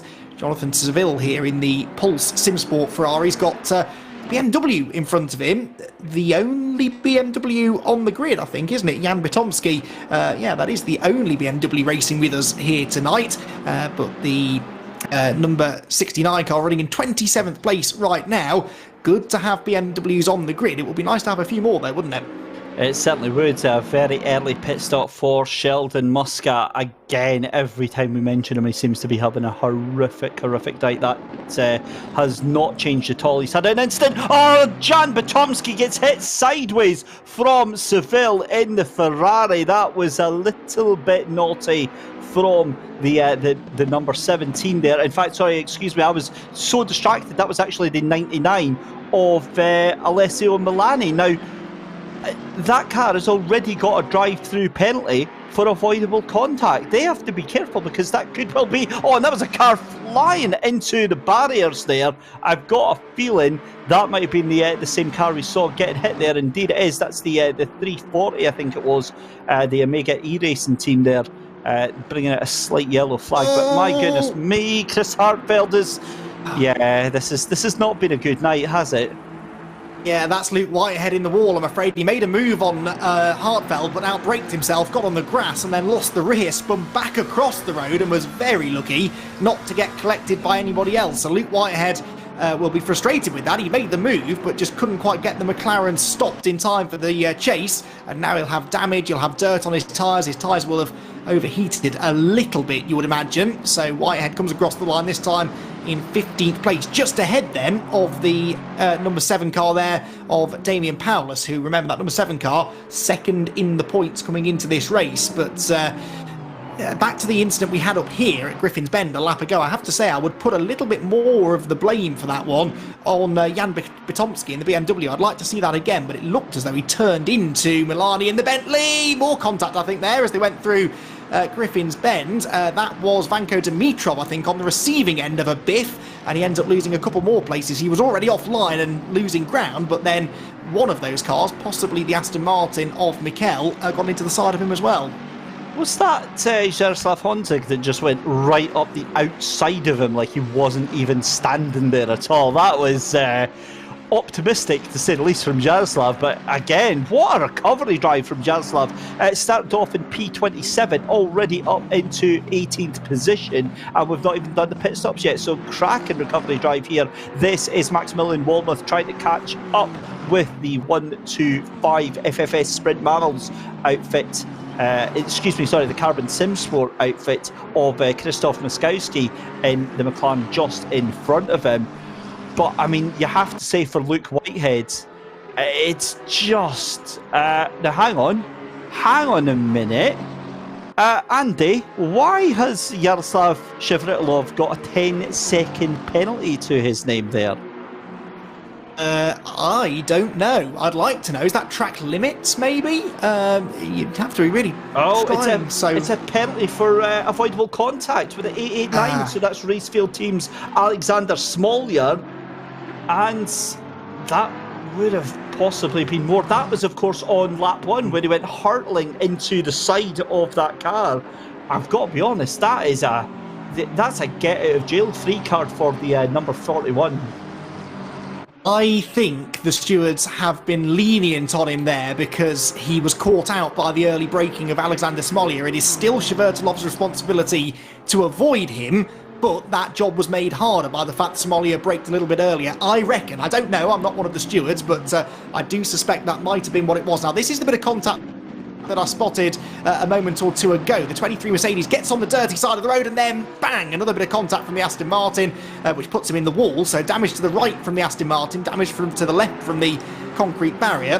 Not a good day, I'm afraid, for Dimitrov in that number 23. But yeah, Shvertilov, I think possibly they've gone a little bit easy on him there just because of the circumstances that led to the contact, if you see what I mean. And it's absolutely nothing to do with chat whatsoever. So we don't want to see remove penalty 41 flooding in the next 5 minutes. Thank you very much. Let's have a look here. This is Luke Whitehead getting it all sorts of wrong, all by himself and straight into the corner. And yeah, that is, yeah, you hate to see it. You really hate to see it. Back with Maximilian Walmuth, though, trying to catch up to the 125 and the Porsche 111. It's all starting to spread out a little bit just now. It's still Uniself lining in the lead from Michael Teicher by just that 0.3 of a second. I wonder if Teicher is trying to line up for the overcut or the undercut in pit lane activity. Here we go with another replay. This is the earlier incident that we saw with Luke Whitehead. Lovely overhead shot here, and I've got a feeling he's going to miss his braking point and straight. Oh, now that changes everything then. So he's been assisted round. That is, well, that's going to be a penalty for sure. Well, that's interesting though, because Yeah, I wouldn't like to be the stewards there in deciding whose fault that was. I think that might just be a racing incident because, yes, there was contact from the Ferrari, but then the Ferrari was just trying to funnel back in line. So I don't know. That one's going to rumble on a little bit. But yeah, well spotted that, Mike Yao, our wonderful producer. I hadn't spotted there was contact there on first or even second viewing of that incident. Hopefully, no contact here between the two Aston Martins. Chris Severe, who already has this 15-second penalty to serve at the pit stop, has James Parker right behind him. James is running with the Garage 59 livery on that car, one of my favourite Aston Martin liveries. Incident, though, between cars 125 and 111 on lap 7, leading just to a warning in the end then for the 111 car. That is Florian Becker's Porsche being warned for contact, and I actually quite like to see that, David. It doesn't always have to be a penalty. You can deem that the incident was sort of one car's fault, but maybe not worthy of a time penalty, and that's what the stewards thought there. I know, I love that. That's the stewards' equivalent of just watch it. Right, fastest man on track that last lap round, Alexander Smolyar, 2 minutes 0.5. That was at least half a second faster than your leading pair right now. So fascinating pace that 5th and 6th place have got, because of course he's bringing Dan King in that 38 machine along with him. Dan's about 5 seconds back, but still able to lap in the 2 minute 0.6 as well. So yeah, brilliant battles going on all throughout the field here, but this battle with Chris Severe along with James Parker and Marco Bischoff, this is very, very interesting to see nonetheless. 55 minutes left to go in the race. Damien Pavlis for Carbon Sim Sport Blue on the back of Luke Whitehead, and Luke is he's going to be feeling really hard done by tonight, isn't he? You can just see now he's starting to overdrive the car a little bit, might have a tiny little bit of damage from that hit into the barrier there, and it's nights like this, Andy, where things just don't seem to go your way. Yeah, definitely, and Whitehead would have been probably thinking that they were on for a good points haul tonight, but now it's still possible. We've still got the pit stop, remember, and you can gain quite a bit of time around here, I'd have thought, from timing your pit stop right. But Whitehead's car, I think, clearly is damaged, look, because Paulus just drives straight past him up mountain straight. Important move that, though, for Paulus, because he's creeping now towards that top 15. This is the car, as we've said, that is second in the points, just 2 points behind, well, that car ahead of us, actually, the blue and black number 47, UKOG 47 McLaren, with George Boothby at the wheel, and he hits the wall. Boothby hits the wall going through the dipper. He was lucky to get away with that, but Smolyar is sensing now that he could get up the inside into the elbow. The McLaren hangs on, but I tell you what, David, you do not get away with hitting that wall very often, and George Boothby is a very, very lucky boy. Well, he may be lucky there, but I wonder if his top speed has been compromised with any damage. Yeah, definitely. Look, he's going to be done before the right-hander's even there. Smolyar's going to take him on the inside, is he? They're going to go too wide through the chase here. Hold on to your hats, everybody. Boothby loses out that 4th place position, and he's going to have to pit very, very soon if he's not wanting to lose any more positions down there. But that does mean that Alexander Smolyar released into that 4th position, and now gets to try and catch up onto Yaroslav Shevritilov, because with that 10-second penalty, Shevritilov is going to hand the car back to Igor Ogorodnikov, who, let's just say, isn't exactly known for his cool, calm and gentle wallflower performances. He's going to be frustrated, angry, and angry Igor Ogorodnikov is never a pleasant sight on these servers. Yes, stand well back, I think, would be the advice I'd give to those that find themselves racing him in that second half of the race. It could be entertaining to watch, though, couldn't it? Because he's going to have a few positions to try and regain, and we know that the car is quick at the moment. Back up the hill goes James Parker there, forcing Chris Severe to defend to the inside into Griffin's Bend. That gives him the better exit, but all the time he's watching Marco Bischoff behind him in the 991 Ferrari. Parker in one of the hardest positions a racing driver can be in here. He's attacking and defending at the same time, and that means that he can't really devote 100% of his mental capacity to either one of those tasks. He's having to watch his mirrors at the same time that he's trying to find a way past Severe ahead of him. The other thing that we just noticed here, David, is that lead gap is just creeping back out again, isn't it? It certainly is. Tauscher, I think it was about 2 laps ago, lost about 0.6 of a second to Savalainen. So I wonder if the tyres are starting to give up a little bit, because look at Sever, very, very loose around those corners. And now he's got James Parker from Garage 59 all over the back of him in that 888 Aston Martin. Look at Bischoff as well. Bischoff is waiting and hunting and hoping that they get a good run out of Forest Elbow. Not as good as they'd like, because he's not going to be close enough to make a challenge. Tauscher will start to bring that gap back to your race leader of Savalainen here, so it's definitely not in the books just yet. But have a look at the size of that wing on the 100 Aston Martin of Andre Michel for Turn 1 Pro, trying to catch up to the back of Luke Whitehead. But here comes, that is going to be Jaroslav Hondig onto the back of them as well. Luke Whitehead goes one way, Jaroslav tries to get late on the brakes as well, catches right back up to the tail end of Andre Michel, and it's going to be the run down to Murray's Corner. Michel goes on the inside, just makes an excellent decision, defensive driving there from Michel, but it is going to be all in vain, because surely Jaroslav Hondig's either going to try and fire it into Hell Corner or get the run up the mountain straight here. 51 minutes left to go. What a race we've got in store. So do not go anywhere right now. Pit stops are going to be coming up very, very shortly. The pit window will open. But James Parker caught in between a rock and a hard place here, and Chris Sever on the one hand and Marco Bischoff as well. But have a look at Chris Hartwell. He's getting brought into this battle as well. I mean, how Hartveld's car is still going is beyond me. He's had 2 fairly significant offs, hasn't he? He had that biff up at Griffin's Bend and then a huge spin down at the Chase, where I'm pretty sure he made some contact with the wall, although it may not have been quite as serious as I thought it would be. But yeah, Hartveld doing a really good job just to still be in this race. 10th place, admittedly, is not as high as he'd like to be. Not as high as he was before he started becoming a bit of a target for Aston Martins, but 10th place would still score them a few good points if they can stay there. James Parker just dropping away there slightly from Sever. Back on board with Jaroslav Honzik, who's got the 15-second penalty to serve. I did see a few people wondering in chat what that was for.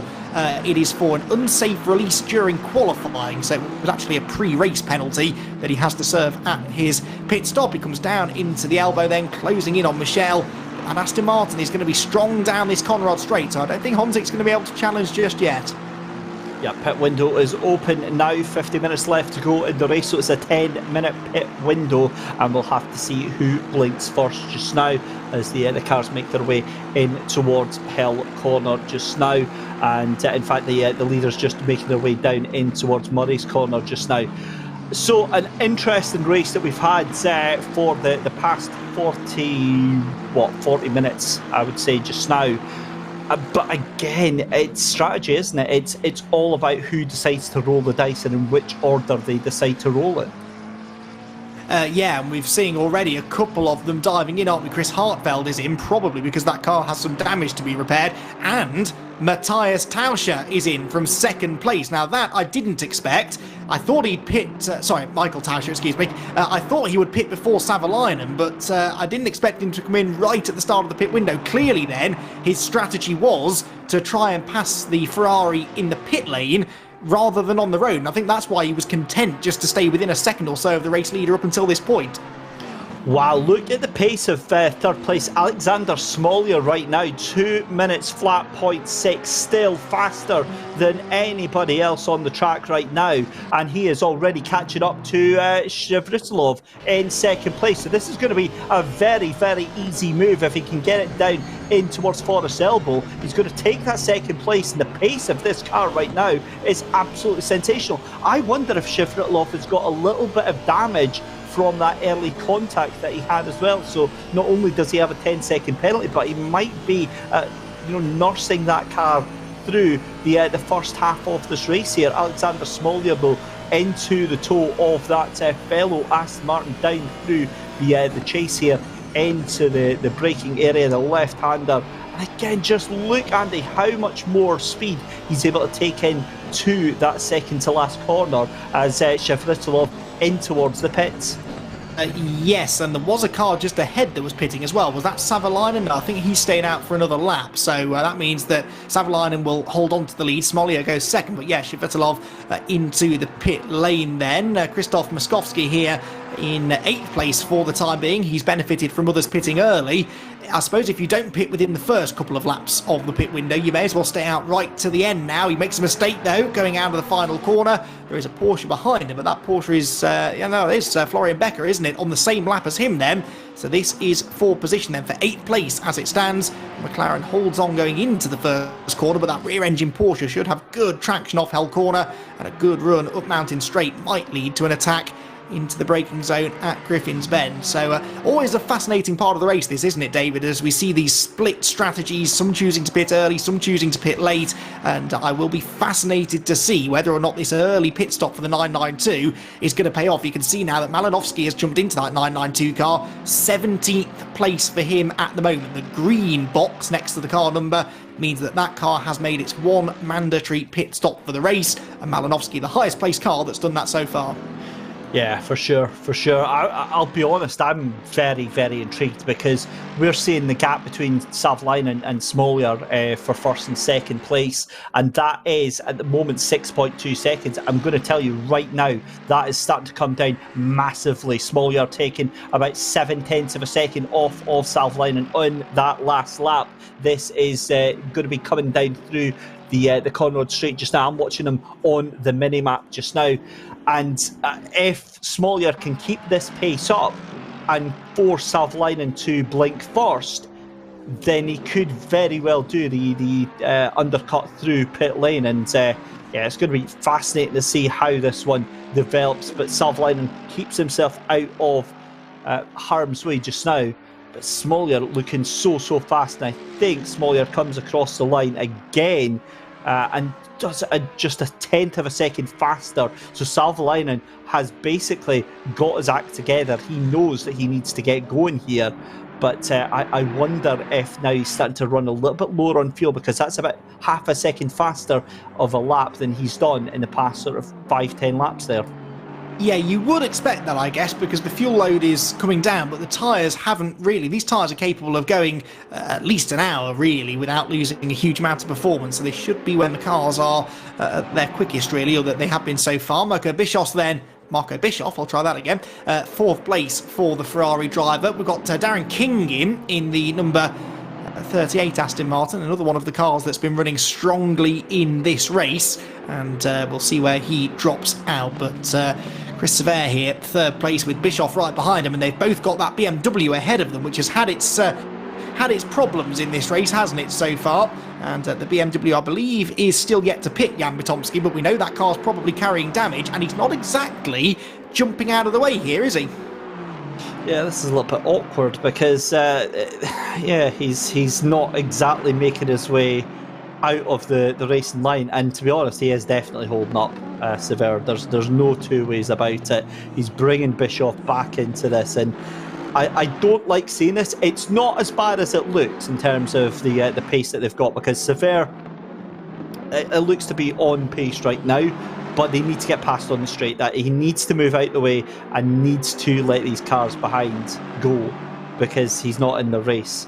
And unfortunately, so he lifts off on the straight there to let them both go. This is Maciej Malinowski for the 992. Random past the ball racing down through Skyline, then the lead of the cars that have already pitted just now. There goes Jonas Savlainen into the pits, so your race leader into the pit. So does Smolyar in the 889 just now. Oh, and that was very, very wide there from Malinowski. It looked like he had a little bit of a nudge onto the wall there, through Forest Elbow and out onto Conrod Straight. So this is the question mark then, because the last lap there from Malinowski down in that 7th position was a 2:04.134 as he exited pit lane there, and the question is, can he get onto the back of Jonas Savlainen? I think that gap is going to be a little bit too much potentially. If Savlainen can just jump out, maybe underfuel the car a little bit and try and get the strategy there. So Jesse Kalpinen jumps into the car. The car is rolling. Tell you what, Andy, this is going to be very, very close, because the 992 out of Murray's corner, and it's going to be a lead change then, because the 992 is going to come into Hell Corner. Surely it's going to have the pace out of pit lane. Oh my goodness me, this is going to be a drag race. It's done! The lead has changed then. Maciek Malinowski into the lead, and there's nothing that Jesse Kalpanen can do right there. And that is going to be Smollier is going to be trying to catch on to that battle as well. That is interesting then, because Malinowski's first 2 flying laps in this stint were not that quick. They were 2 minute. I think his first one was a 2 minute 0.8, and then that last one was a 0.9, whereas Savalainen had been in the mid 2 minute 0. So either his in lap wasn't very good, Jonas Savalainen, or the pit stop wasn't great. We talked about this, I think, last time at Kyle Army, that you can lose a couple of seconds through sort of not lining the car up properly in the pit box. We're hearing that his pit stop was about 4 seconds slower than it should have been. So that, to me then, I would imagine, is not lining the car up correctly where it should be, or maybe being a little bit too circumspect when it comes to slowing down to that pit lane speed limit. It's a difficult pit entry here, isn't it? And maybe he was a bit too cautious. Yeah, looks like that's caught him out big time, and that has handed the lead on a plate to Maciek Malinowski in that Porsche.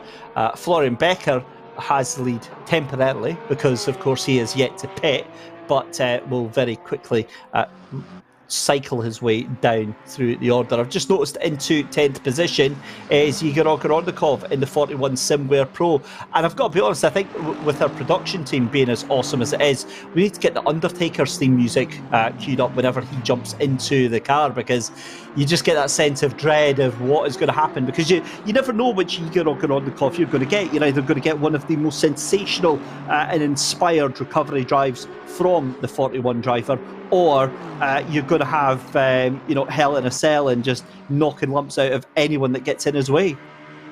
I think we might see a good drive here from Ogorodnikov, because 10th place is not that bad. It's not like he's got in the car and they're 25th or something and then the frustration starts to set in. 10th place is okay. You'd like to think the team have maybe had a little word with him before he gets in the car, like, come on, Igor, don't throw this away. We still saw some good points from this race. He is only a couple of seconds behind the next car ahead, and I think he's going to have the pace to maybe, he's got 40 minutes left. He could even get into the top 5 or 6 before the end of the race, because they're pretty close together, the group of cars ahead of him. So, yeah, I think he's got in the car just far enough up the order that the usual red mist might not have quite descended to the usual effect. Well, it's an awesome race nonetheless. So Maciek Malinowski then for the 992 Random Pastable Racing outfit in the lead and looking very, very comfortable about it as well. Leading by about 3.6 seconds right now. That's already up to 4.5 seconds. And I've got to be honest, Jesse Kalpanen, from being comfortable in the leads in that number 11, of course, when it was Jonas Savalainen behind the wheel, is going to have to watch, because he's now got the 889 race field team of Danila Sherapinin, who, if I'm not mistaken, has already had a penalty as well. Yes, you're right, actually. I think they did, didn't they? So Sherepinen then with a chance to go for a podium maybe here then in the 889 car. Remember, that car, the Racefield team car, is 4th in the points as well. So everywhere you look at the front of the field, you have front-running championship contenders all running together, really. Alexander Sescher here in the Valente Racing number 23 Mercedes. He is chasing down a car that certainly if you joined us a month ago for our season opener in Misano, you'd have thought would be a championship contender. Oh dear, he nearly wasn't chasing him down anymore. That was a bit of a moment over the top of the hill. But yes, the Bentley just up the road from him, Montalbano, 19th place at the moment, having served, of course, an extra 15 seconds in the pit lane for being a solo driver. Right, teammates at play now, and for Carbon Simsport Blue, they could really do with this number 7 car being ahead of the 125, and that is what's happening now. Down into the chase, through he goes on the inside, over the curbs. That was a bit spectacular, but he does make the move stick and moves into 12th place. And breathe. You always get a little bit nervous when you see teammates like that, because there's always the potential for a little bit of a miscommunication, a little bit of a mix-up going on. Chris Sever falling down the order, down into 15th position behind the number 32. That is the GTWR R8G Academy car of Marco Mure, who takes over from Chris Hartveld behind the wheel of that one. So let's bring you up to speed then. It's Maciej Malinowski in the 992 Random Pass the Ball Racing outfit that is in the lead. He is out front and in charge by some margin. That last lap he was 1.2 seconds faster than Jesse Kalpinen. That car is really struggling, because now just 2.3 seconds behind him is Daniela Sherapinen in the 889 race field team. Niels van de Kekelt taking over behind the wheel of the 47 UKOJ machine. He's in with the shout because he's about 4 seconds behind Daniela Sherapinen in there, as well as we see Jan Batomski for Space Pace and Beto Sim Racing just behind the 101 Ferrari PWSR Alphas Kieran Patterson. So 35 minutes left to go. We've got a yellow flag, and that is the let's have a look there. That was the number 105, I think it was. I will get an ID on that car in just a second, but I mean, I think that was actually the 125 of Nick Babin that was actually involved in there. In fact, no, it wasn't. I will find out who that was, I promise for you. But Andy, 35 minutes left to go in the race, and all things considered, it's been a quality race. Yeah, it's been good, hasn't it? We've had some good racing in the first part of the race, and then the pit stops always shake things up a bit. They might initially space the field out a little bit, but then once the second drivers get up to speed, they might start closing in on the cars ahead. And there's always some stories to follow, isn't there, in the second half of these races? Someone that's got a bit of a mountain to climb back up, and Ogorodnikov definitely a driver that would fit into that category. He's 9th, by the way, now. Ogorodnikov, he was 10th when we last saw him, with Felix Rupert behind him, actually, in the number 71 car as well. So Felix Rupert, another that really would like to be a little bit further towards the pointy end. Up the hill we go. Marco Muir there, we believe, might have just been the cause of the yellow flag. So his Ferrari perhaps not running quite as quickly now as it once was. But again, David, wherever you look, there are still good battles. The race lead might now be bigger than it's been at any point in this race, but behind the top 2 or 3, it's still as close as you like. Yeah, it really is, and you just don't know where to look. That's the fantastic thing about this race. Maciej Malinowski still absolutely roaring away with this one. 5.5 seconds is the gap that he's got over Jesse Kalpinen in that number 11 Griphax engineering machine. I'll keep an eye on that in just a second, because Niels Klinkmüller for Unicorns of Love trying to undo that damage that they had very early on. They were the ones that were caught up with that hit from the behind. I think that was, of course, the 340 Omega E-Racing Team Bentley that so unceremoniously punted them at Murray's Corner, that final corner on lap number 4.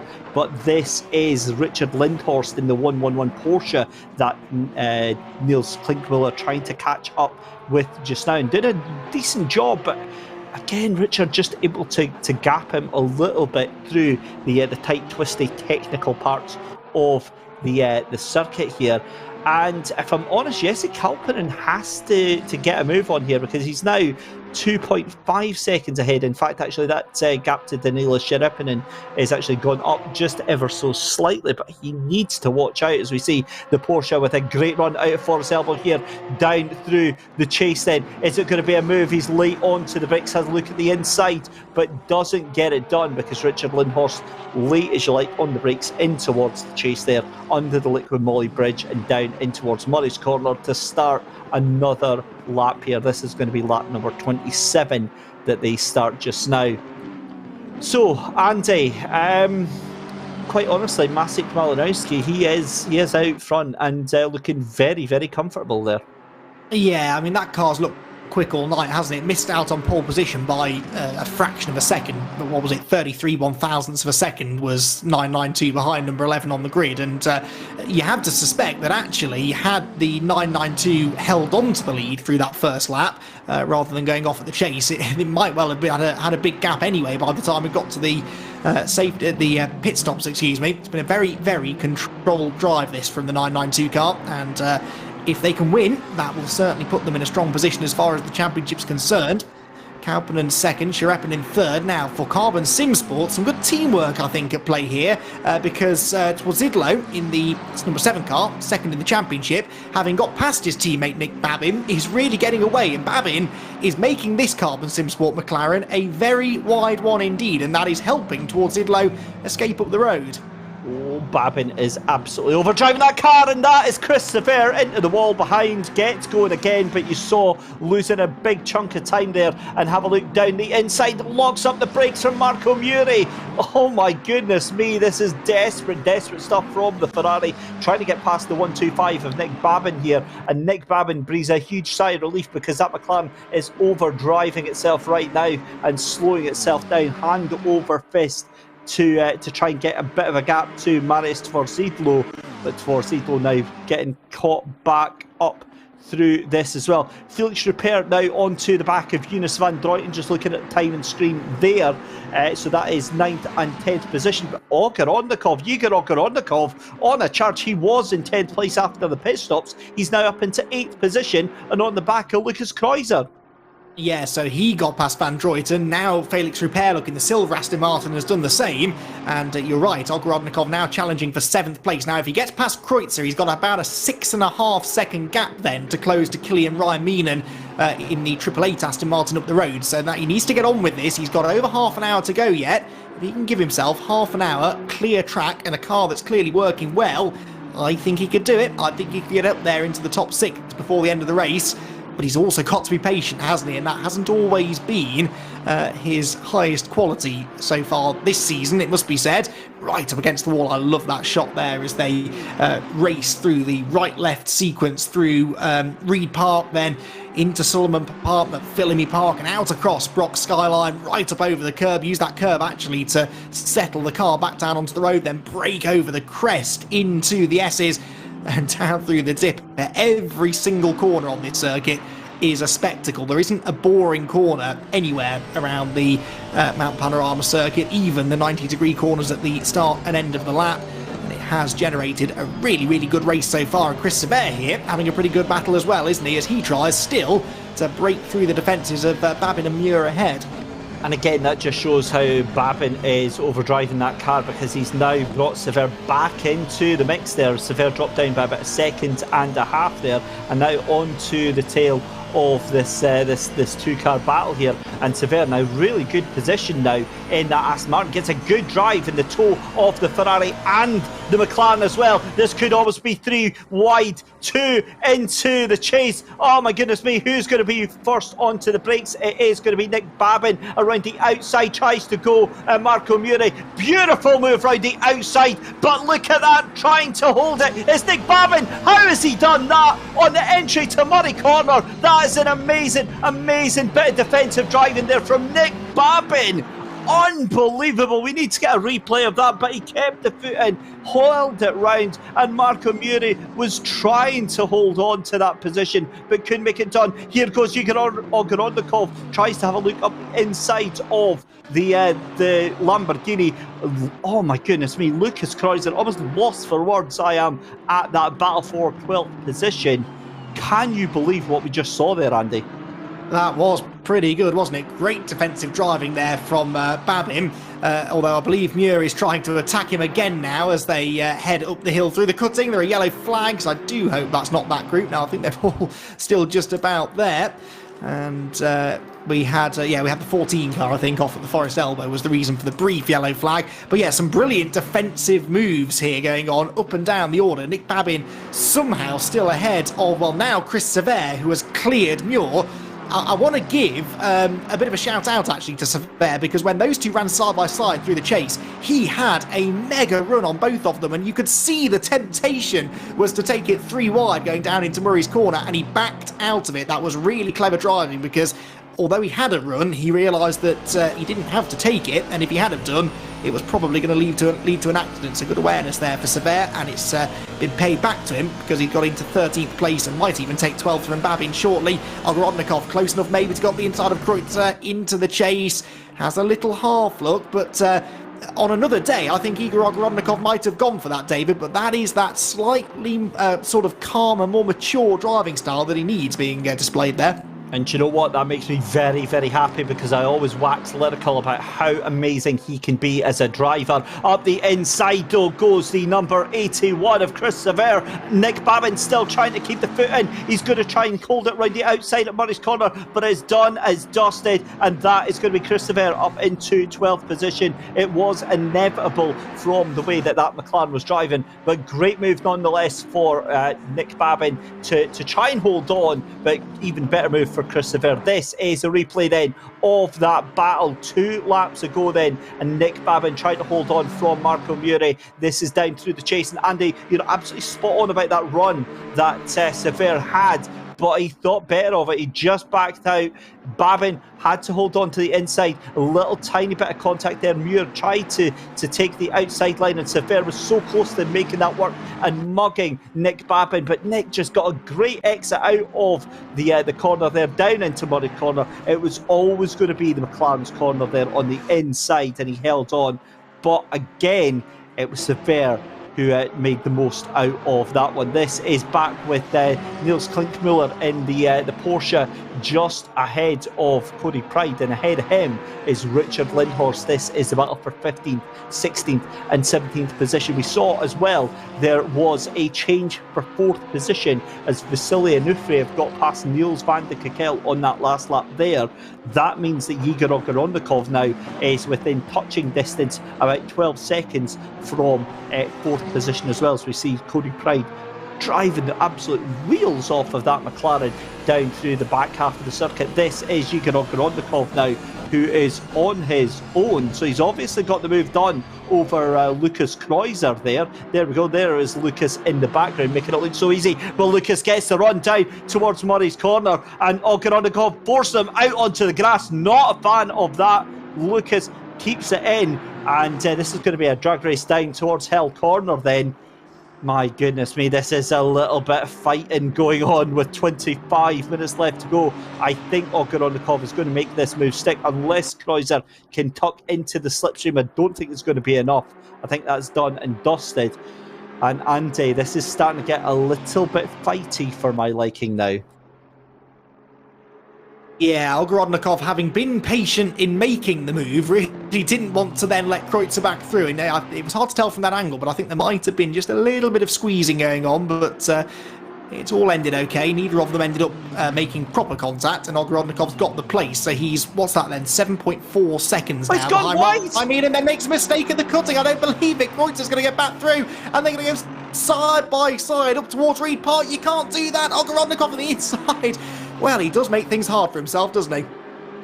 Well, that was an unforced error, and an uncharacteristic unforced error there from Igor Ogorodnikov. But I tell you what, Lucas Kreuzer smells blood right now. That Lamborghini is really, really wanting to push things just now.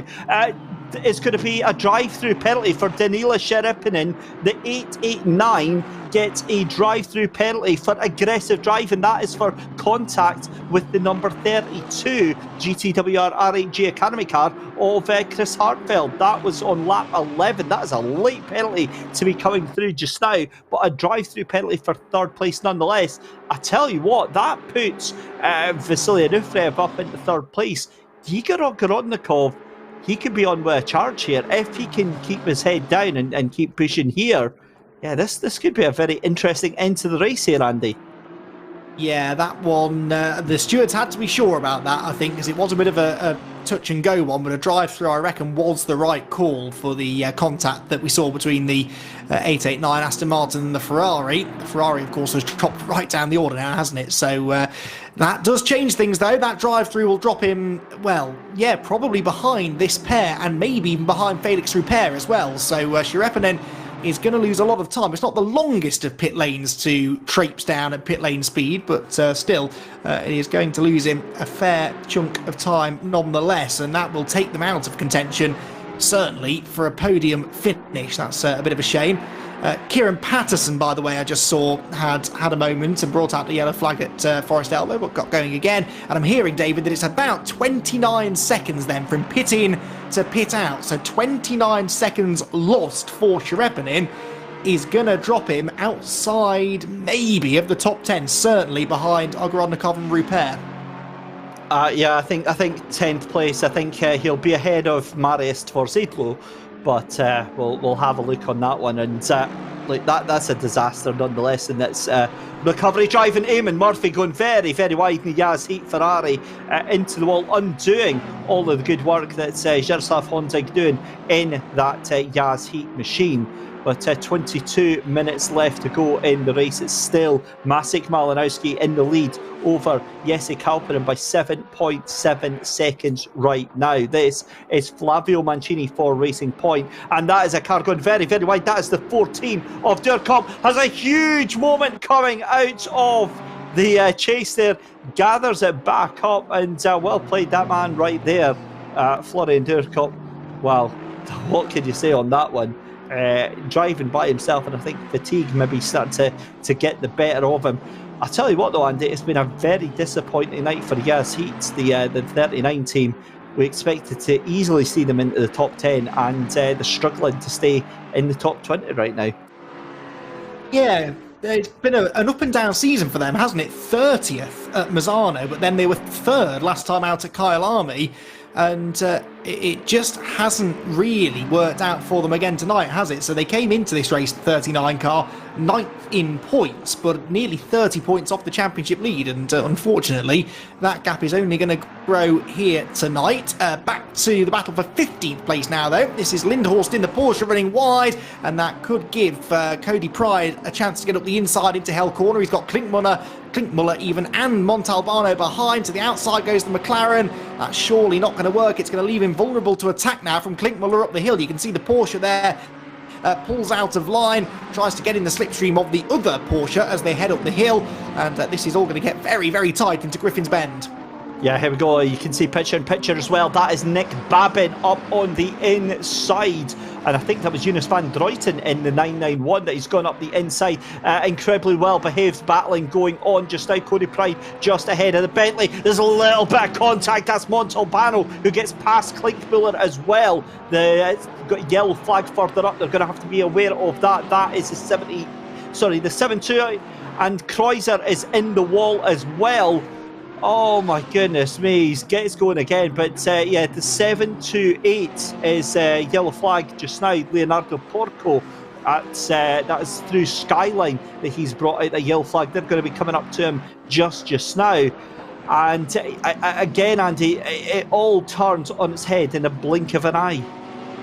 Yeah, Kreutzer, has he got away with that though? I don't think he lost a position, did he? Because Felix Rupert was a couple of seconds behind him. So Kreutzer, although he's been in the wall and will certainly have damaged the Lamborghini, actually that could have been an awful lot worse. In comes Danila Sherepinin then to serve this drive-through penalty. So where is Sherepinin going to come back out? We suspected somewhere around 9th or 10th position, and these are valuable points being lost then for the Aston Martin. The 889 car then currently situated 4th in points, just 4 points off the championship lead. He's going to come out of the pit lane just ahead of Igor Ogorodnikov, so that's not too bad actually. That will put him into 6th position, but with Ogorodnikov now well and truly setting sights for the Aston Martin ahead. And are these not the two Aston Martins that made contact on lap 1? They are, aren't they? With different drivers on board now, but the battle once again will continue between those two. I've got to be honest, if I have a car behind me, it's not really the car that I want to have behind me, because yeah, Ogorodnikov, he's going to be absolutely gunning. But look at this battle right now. You've got Jonas van Druyten in the 991 Ferrari just leading this little group. You've got Richard Lindhorst, Cody Pride, Giuseppe Montalbano, Niels Klinkmuller rounding out that 5-car train, that 6-car train right now. This is crazy to think we're at 70 minutes into a 90-minute endurance race, and we've still got cars battling like it's a 20-minute sprint race. Yeah, they are, aren't they? And I'm sort of getting used to that now in Sprint Cup. The intensity is so high, isn't it? As this battle carries on, meanwhile, I'm hearing that Sherepinin has had a bit of an encounter with one of Mount Panorama's concrete walls, and that's perhaps allowed Ogorodnikov to get almost within striking distance. Well, he's right within striking distance now, look, as they head up the Conrad Straight over the top of the hill. Here comes the attack from Ogorodnikov for 6th position. up the road. Meanwhile, there's a side-by-side battle for fourth as well as Killian Ryan Meenan tries to go on the attack, but Ogorodnikov has done it. He's gone through into 6th place, and that was a really good move, and now he needs to set sail, doesn't he, and chase after the cars ahead. He could yet make more progress. He could, but unfortunately we've lost Eamon Murphy from the race. He's into to pit lane. We saw him having a bit of a moment going in towards Solomon Park.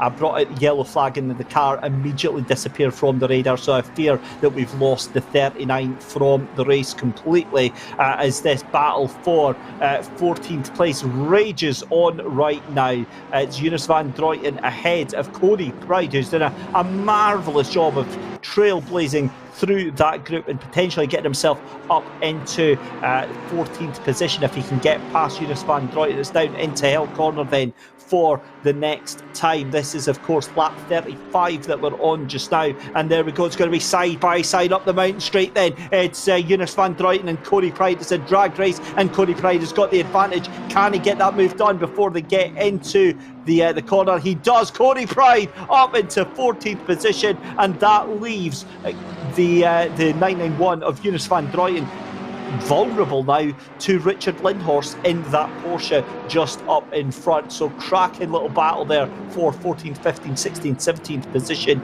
that you're watching unfolding with just 16 minutes left to go right now.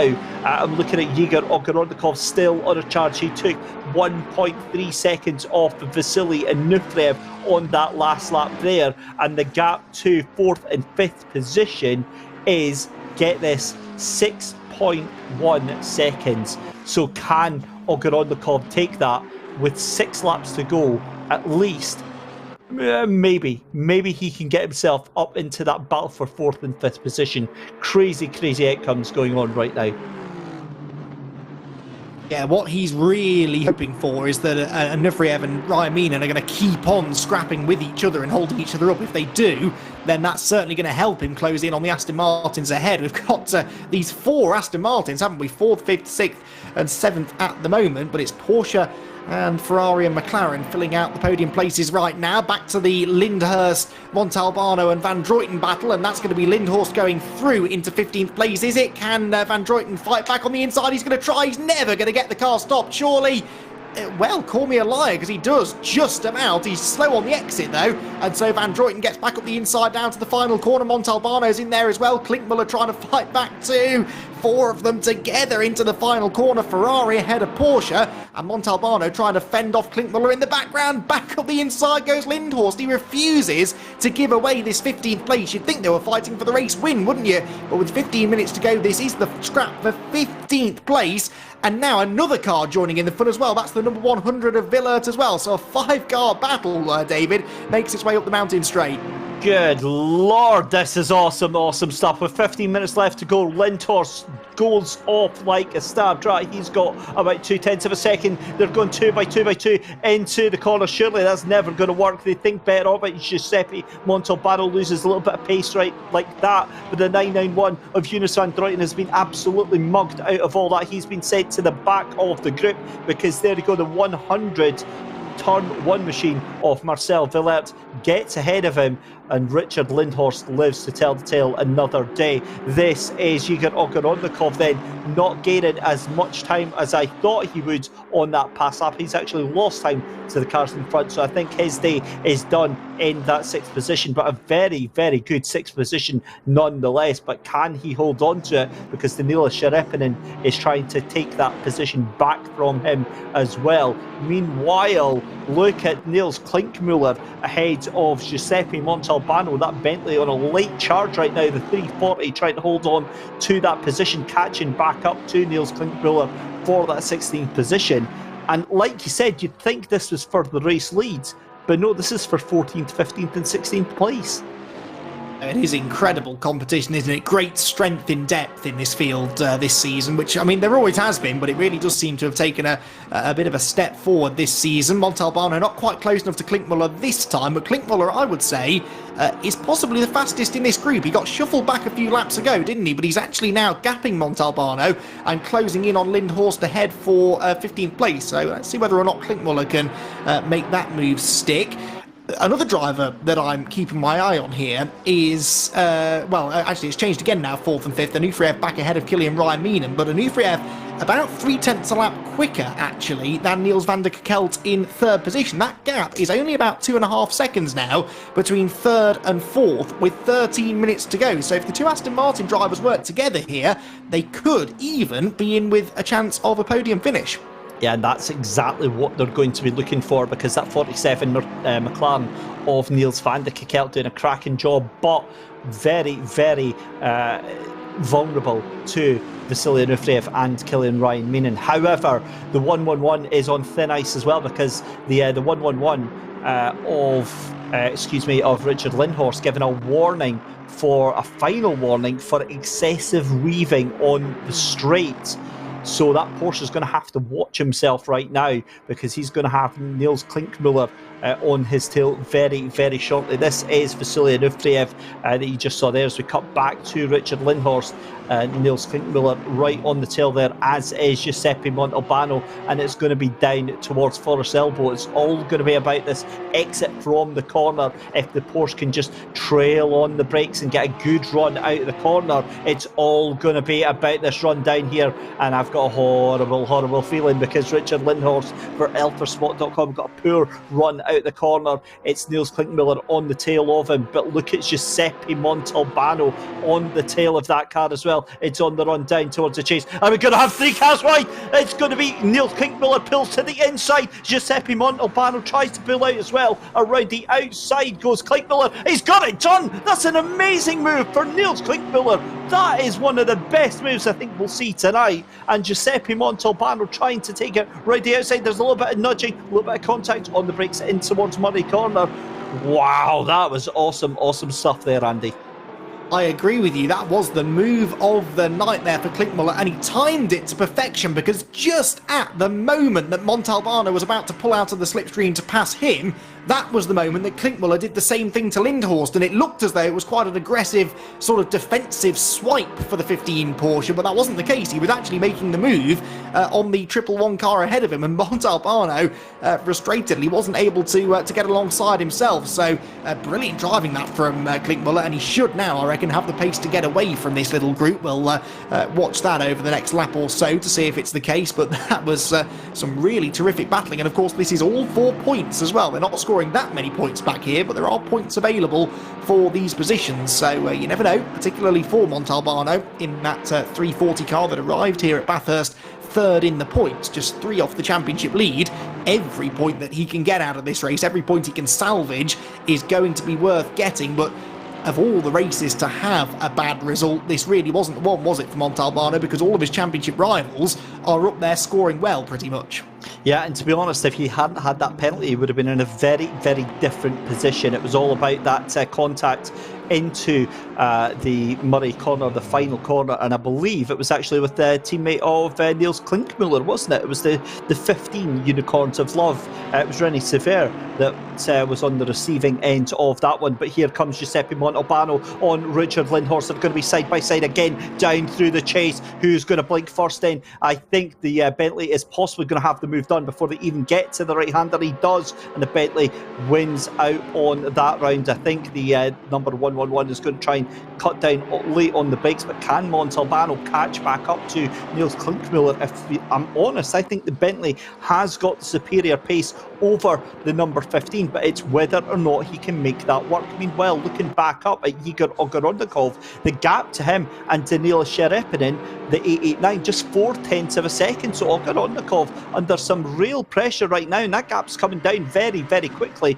Kilian Ryan-Meenan just 0.8 of a second behind Vasily Onufriev. So I don't think we're into the last of the race just now. 2.1 seconds is the gap between Niels van der Kekelt and Vasily Onufriev, so I think he might be safe in these last 8.5 minutes, but it's certainly Vasily Onufriev holding on to Kilian Ryan-Meenan. This is Marco Muri having a bit of a wobble going up the straight there, trying to catch on to Lucas Kreuzer, Felix Rupert and Maris Tvorzidlo.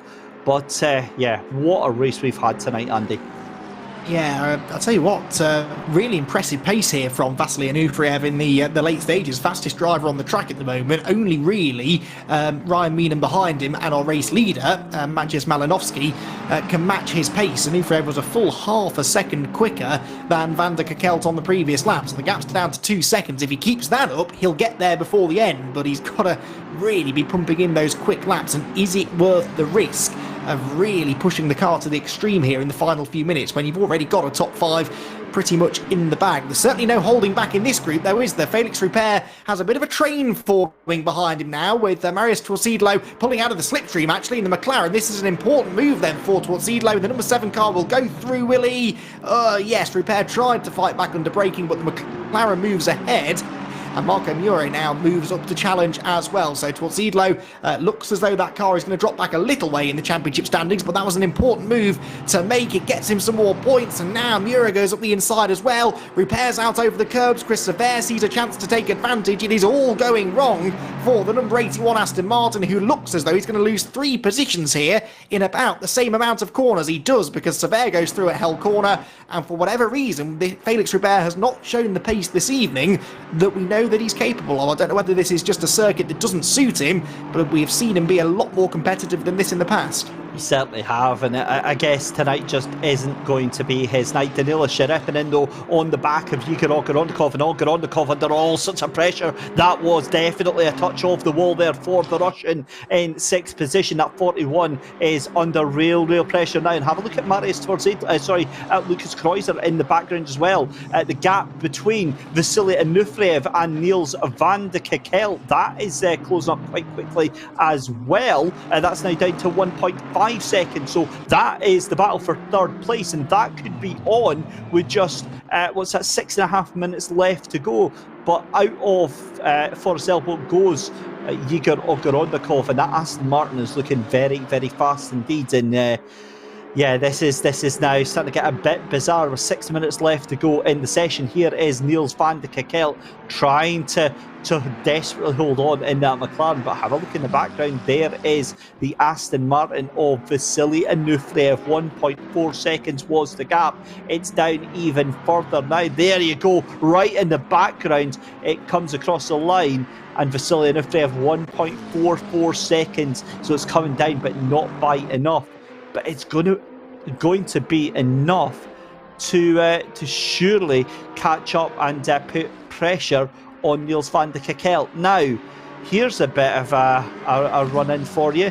Danila Sharipinen potentially under investigation for a pit entry infringement.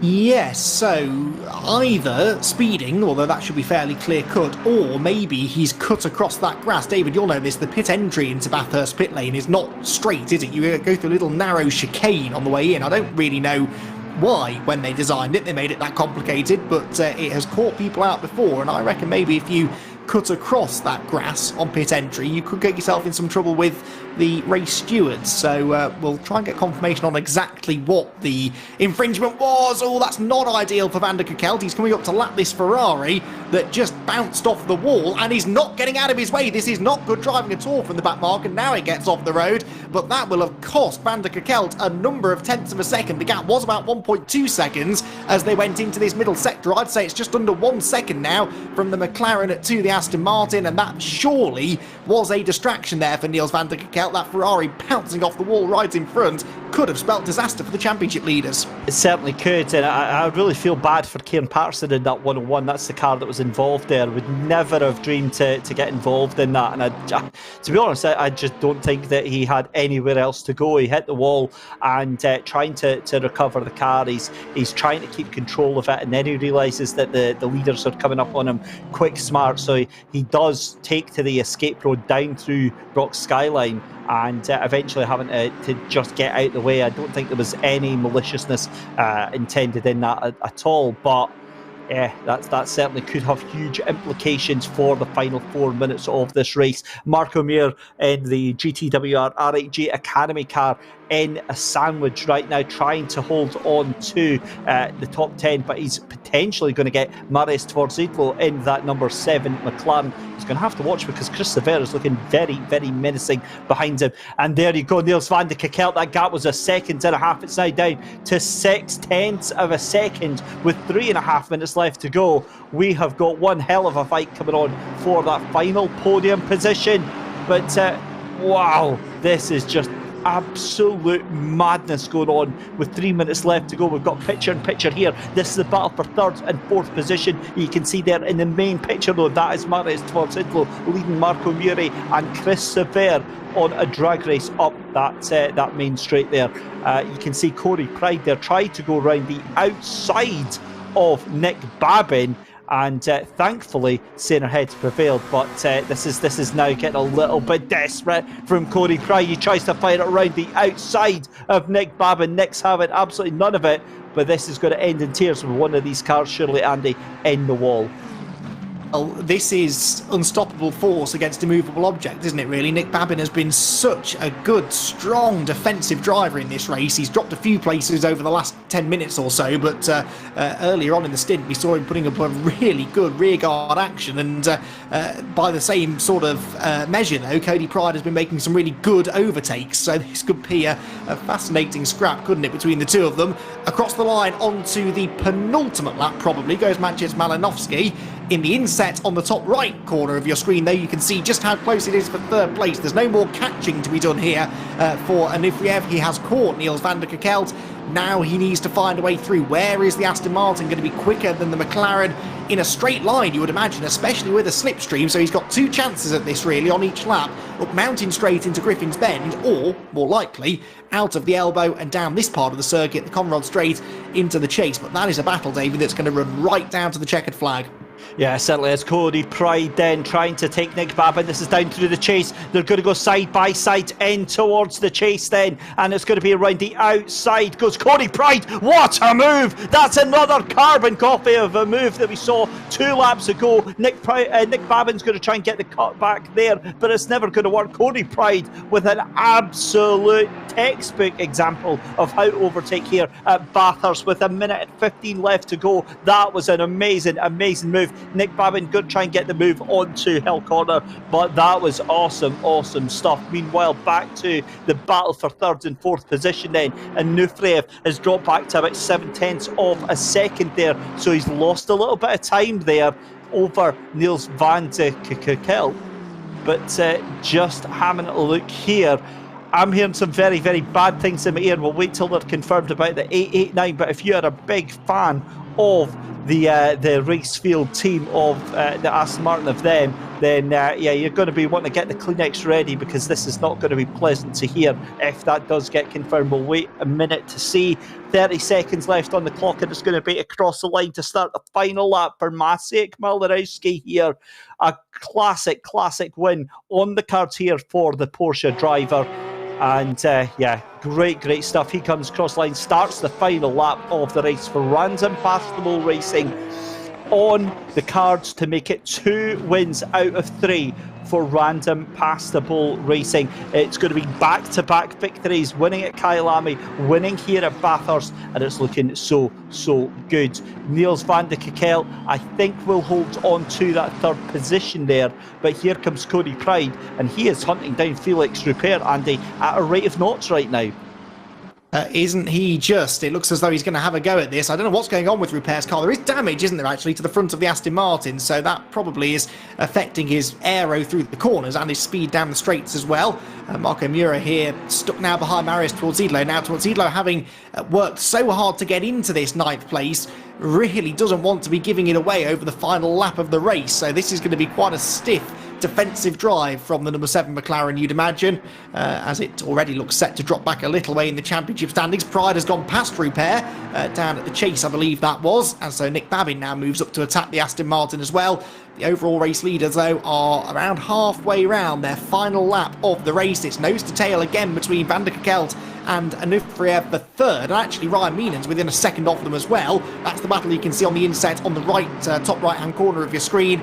But the main picture, quite rightly, is Maciej Malinowski what a drive this has been from Random Pastable Racing. You know, last season, BMW Team G2 Esports won 2 of the first 3 races as well, and they went on to win the championship, David. Is that a sign of things to come, maybe, for the Porsche outfit? It's potentially a very, very good sign. Back-to-back victories on the cards tonight here for Maciej Malinowski and Random Pastable Racing down through into the chase. There's the drive-through confirmed for Danila Sharepinen in 889. We'll pick the bones out of that one in just a couple of minutes, but down into Murray's Corner for the final time. It's been an exemplary drive, a tactical drive, a strategy drive for Random Pastable Racing, but it's Maciej Malinowski who crosses the line to win rounds number 3 here of Sprint Cup Season 4, along with his teammate. A brilliant drive on the first half of the race for Michael Tauscher.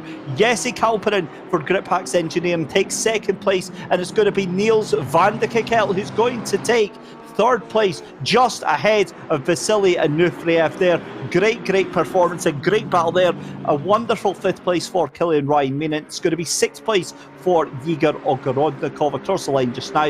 Sharepinen is going to be taking a 30-second penalty on top of that then, as he goes to take that drive-through penalty. There was nothing he can do, because of course he got that on the last lap there. For Zedlo is going to take that 9th place. 10th place for Marco Muri. Sever crosses the line in 11th place there. Cody Pride, what a performance from Cody Pride to cross in 12th position. Felix Rupert takes 13th. Nick Babin will take 14th. Giuseppe Montalbano in the Bentley in 15th position. Niels Klinkmuller in the Porsche in 16th.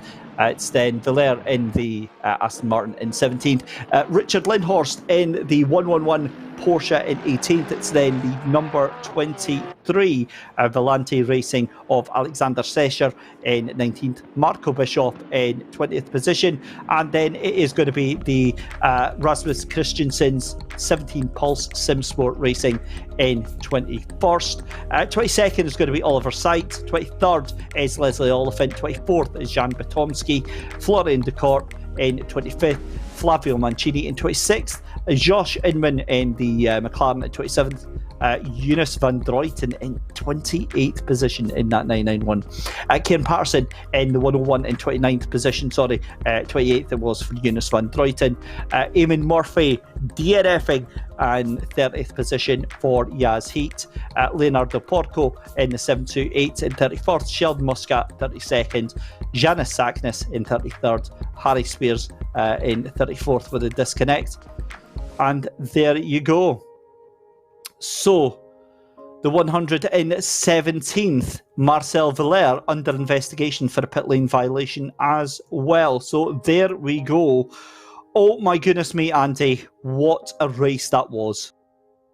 Yeah, kept us guessing right to the end, as they tend to do these Sprint Cup races. But yeah, some brilliant battling all the way through. And I said 90 minutes ago this could be a really significant race for the championship, and I think that's definitely going to be the case. That second win on the bounce as well for the Random Pastable squad, that should, I think, give them the championship lead, because the current championship leaders, UK OG 47, were only third. So that could prove really significant when we get to the end of the season in another, month and a half's time. We could well look back at this race victory, at what a calm and measured victory it was from them as well, after that off on the first lap, and a really well-deserved second win of the year. It certainly was. Well, let's get the driver interviews underway. We've got Niels van de Kekkel from the number 47 UK OG team in for a chat with us. A very good evening, Niels. That wasn't quite what you hoped for, but a good third place nonetheless. Hey, David. Well, actually, this is actually more than we hoped for, because to be fair, the McLaren at Bathurst it's a handful. It feels very fast, but it just lacks a little bit of pace especially compared to, say, a Porsche, Ferrari. Even the Astons were absolutely on fire today. But yeah, I mean, our game plan was just try to stay out of trouble, because we started P7, I think, after, to be fair, a great quali lap by George. But then, we kept out of trouble. And then we got a little bit lucky with the penalties of the cars in front of us, but man, P3, Let's go! A brilliant result nonetheless, but talk us through those final laps, because I want to know how much bodily fluid you lost in sweat under pressure from Vasily Onufriev there. Loads. It's literally just dripping off me. I won't go into too much detail, but I think if you yeah, I'm sorry. Yeah, the thing was, like, the gap was coming down a little bit, but then I think 3 laps before the end, I actually met a back marker on the middle of the mountain, which is never really a position you want to meet a back marker. So that lost me like the second that Onufriev needed to get in my slipstream range. So yeah, after that, it was just a matter of trying to focus on having a good exit onto the Conrad, because realistically, that was the only place he could overtake me. That's actually where he overtook me earlier on in the race when, I just decided to let him go, because, if you've seen the last 2 races, we got punted in both of those races when in a very good position. So I choose Axe for my money, and I was like, you know what, I'll let him go, and yeah, it worked out brilliantly in the long run. And obviously, I'm not going to even try to do the maths and work out the positions just now, but thinking ahead to the rest of the season, Nürburgring, Zandvoort, Spa, out of those 3 tracks, what jumps out for you? I gotta give it to my hometown track, Zandvoort, of course. I live 5 minutes away from the track, so you know, I'm hoping that it'll be a story for the ages. I want to become the hometown hero, if you will. So that's 100% a race win guaranteed then? That's debatable, but we'll definitely go for it. Well, best luck. Congratulations as well to your teammate George Boothby. Another spirited performance. Well done, Niels van de Kekelt from the UK OG47 team. And look forward to seeing you next time out in a couple of weeks' time at Nürburgring. Cheers, David. Take care. So there we go, that is the UK OG47 crew of Niels van de Kekelt and George Boothby. Let's go and have a chat with Jesse Kalpinen and his teammate Jonas Salvalainen, who obviously were in one hell of a race tonight. Very good evening to Jesse and to Jonas. Grip Hacks Engineering, another brilliant second place, but a really good result tonight. And that was difficult because you guys were in no man's land tonight. I have to ask, what do you mean by no man's land? So you were at the end there, 13 seconds behind Maciek Malinowski in the 992, but a good strong points haul for your team tonight. Yeah, it was pretty solid. At least my part, I felt like it was pretty solid. Except the pit was a little bit too slow. I didn't hit the pit box at all, and I was too cautious on the entry, but I feel like I had pretty solid stint, and Kauppinen is probably not that. I didn't good get about his stint. It was a difficult one because obviously it was looking so strong in that first half, and then obviously there was the slightly slow pit stop, but the 992 team really seemed to kick it up a gear as soon as Maciek got in the car. Yeah, they had the car. I honestly think that they were faster constantly with the Porsche. Obviously on this track you don't have any possibilities to pass. So I just drove the middle sector like pretty safe space, and I knew that he doesn't have the power to come past on the straights, so I just drove safe. But I couldn't get away from him at all. So they had the pace on the last corner, first corner, so they got good exits out of those, and then they just hang around there. And Jesse, for yourself, obviously you were left to your own devices. Does that make it a little bit easier where you're not constantly having to fight other cars at a track that's so difficult like this? Yeah, probably make it easier. Didn't get any confidence in the car driving it, but I don't know, solid position. Yeah, solid position and some good points as well for your team nonetheless, for Grip Hacks Engineering. And obviously moving forward to the rest of the season, Nürburgring up next. You guys going to dust yourself down and go for the win there? Hopefully. We just need to set up and set up and set up and set up the Ferrari. We are still struggling to get the safe setup onto the car that we both can drive. As Jesse was saying, that he struggled with the setup quite a bit, and I like pretty rear happy cars, and it was too much for Jesse, so we need to come up with a solution to that, and then we fight in Nords. Well, looking forward to the comeback drive. Thank you very much for joining us from Grip Hacks Engineering, Jesse Kalpinen and Jonas Salvlein. Well done on the second place, guys. Thank you. So there we go, and despite being second place, you can't help but feel the dejection in their voices. They're not happy with the with that performance, and good luck to them on Nürburgring for the comeback drive. But let's go and have a chat then to your race winners then, Michael Teischer and Maciek Malinowski, and well done on the win, guys. Michael, we'll come to yourself first. That was an amazing opening stint there. Yeah, it was tricky because I messed up the tire pressures a bit. So I suffered a bit of understeer and also had a lot of dirty air.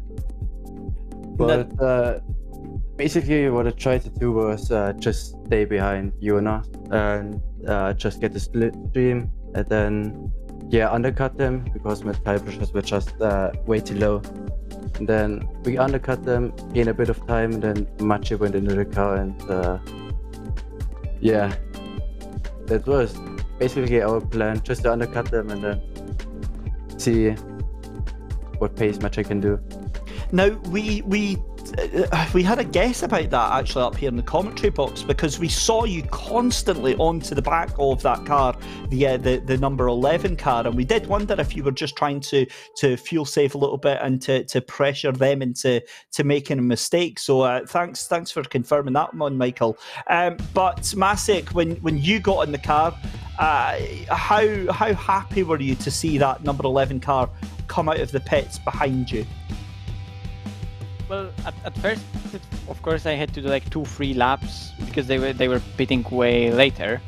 So I just had to push, and we're gonna see what's gonna happen. We knew that Michael lost just a tiny bit with those pressures, so it had to be 4 or 3 on the limit out laps and first flying laps, not preserving anything, just risking it all. But it worked really well. And we knew that our car is just amazing in the clean air, and it was made in that way because that was the only option to make the Porsche work at Bathurst. We could either have a car that we can fight with and overtake with on the straights, but we wouldn't be able to be in the position to fight for P2 in the first place then, because it would be just slower. We had to go high downforce, we went for it, and we knew our car is just fast in the clean air, so that's when we were making the moves and gaining time, and that's just what we did. The strategy worked out. The car was amazing. We prepared just a tiny bit more than 2 other races for this one, so that means that we only did the preparation today 2 hours before the race. But yeah, it all worked out amazingly, and we're both happy that we just being able to deliver on the track where we, to be honest, shouldn't with the car we had. But we made it work. We're extremely happy with that, and yeah, good point for the championship. Hang on, I'm not letting you just glaze over that one. What do you mean you only had 2 hours preparation for the race tonight? We always do. Yeah. So we don't like practice. We don't like practice. We always the best practice is just do some laps before the race and you'll be good. Yeah. So do you think that's because you're so in tune with the car in general that you don't need to put that much preparation work in beforehand? Wait, Maybe not for me, but maybe for Maciej. I'm not the most experienced Porsche driver. So. I guess I have a lot of experience with the car, and I'm being able to at least give some clues to Michael what to do here and there, and give him a decent setup. He'll tell me, okay, this feels relatively good, then we just need to get some pressures, and I guess we're also both adaptable, so or relatively well adaptable, so we can just jump into the car and both of us will make it work. So yeah, I guess that's how it works for us, and Yeah, we also like that because, it's boring practicing all the time. It brings a bit of excitement. And on that note, obviously, it's now a three-way dogfight for the lead. UKOG 47, yourselves, and Grip Hacks Engineering, all in the line for taking this Season 4 title. At the moment, that could all change as well, but 3 races still to go. Nürburgring in just a couple of weeks' time. Is that a track that you two are looking forward to? Well, that's definitely. probably one of my favorite tracks, and Michael is also really rapid there. Yeah, it's a German track. I need to be good at that. No, I just looking forward to all 3 races. Yeah, I just like the track and also the track car combo. Yeah, really looking forward to. Excellent stuff, guys. Well, listen, thank you so much for joining us tonight. A huge congratulations on the win. Big celebrations tonight for Michael Tauscher, Maciek Malinowski from Random Past the Ball Racing. Well done, guys. Thank you very much. Thanks for having us. Cheers. So, Andy, all that's left to do after that is to sign off. That was an amazing race here at Bathurst, and probably one of the cleanest races we've had here. Yeah, the mountain definitely lived up to its reputation there, I think, didn't it? Some really top-notch GT racing there, and we should expect nothing less of the Sprint Cup, and I'm sure we'll continue to see that over the second half of the season. Some more great racing on its way to you, by the way, here on the SimGrid. Do head over to their website, follow their social media pages for updates on more of the best racing on its way, and if you're interested in getting involved, you can enter races through the SimGrid as well. It's something that I keep telling myself I'm going to do at some point, but I might first make a stop at the Coach Dave Academy just to make sure that I'm fully up to speed. If you want a little bit of sim coaching, help on setups, learning the tracks that are on Assetto Corsa Competizione, then the Coach Dave Academy is the place to head to try and make yourself just that little bit more competitive, David. Yeah, certainly is. A huge thank you as always to Thrustmaster as well, one of our core partners here at the SimGrid, offering some of the finest in sim racing equipment. As I always keep saying, I've got a T300 RS, started with a T150, and absolutely swear by the product. So a huge thank you for their continued support. We'll be back in 3 weeks' time on the 26th of August for Nürburgring, but the next action from the SimGrid is on the 19th of August, where we head with the SimGrid VCO World Cup. We return with that, and then that is qualifying on the Thursday, and then we head to race day on the 21st of August. We head to the 12 hours of Kyalami. But that is it from us tonight here at Bathurst. I've been David Christie. He's been Andy McEwan. A huge thank you to our production team of Mike Yao on the broadcast, and as well Michael Hamlet feeding us all the race information behind the scenes. Have a great night, guys. Hit like and subscribe on the YouTube channel, and we will see you next time.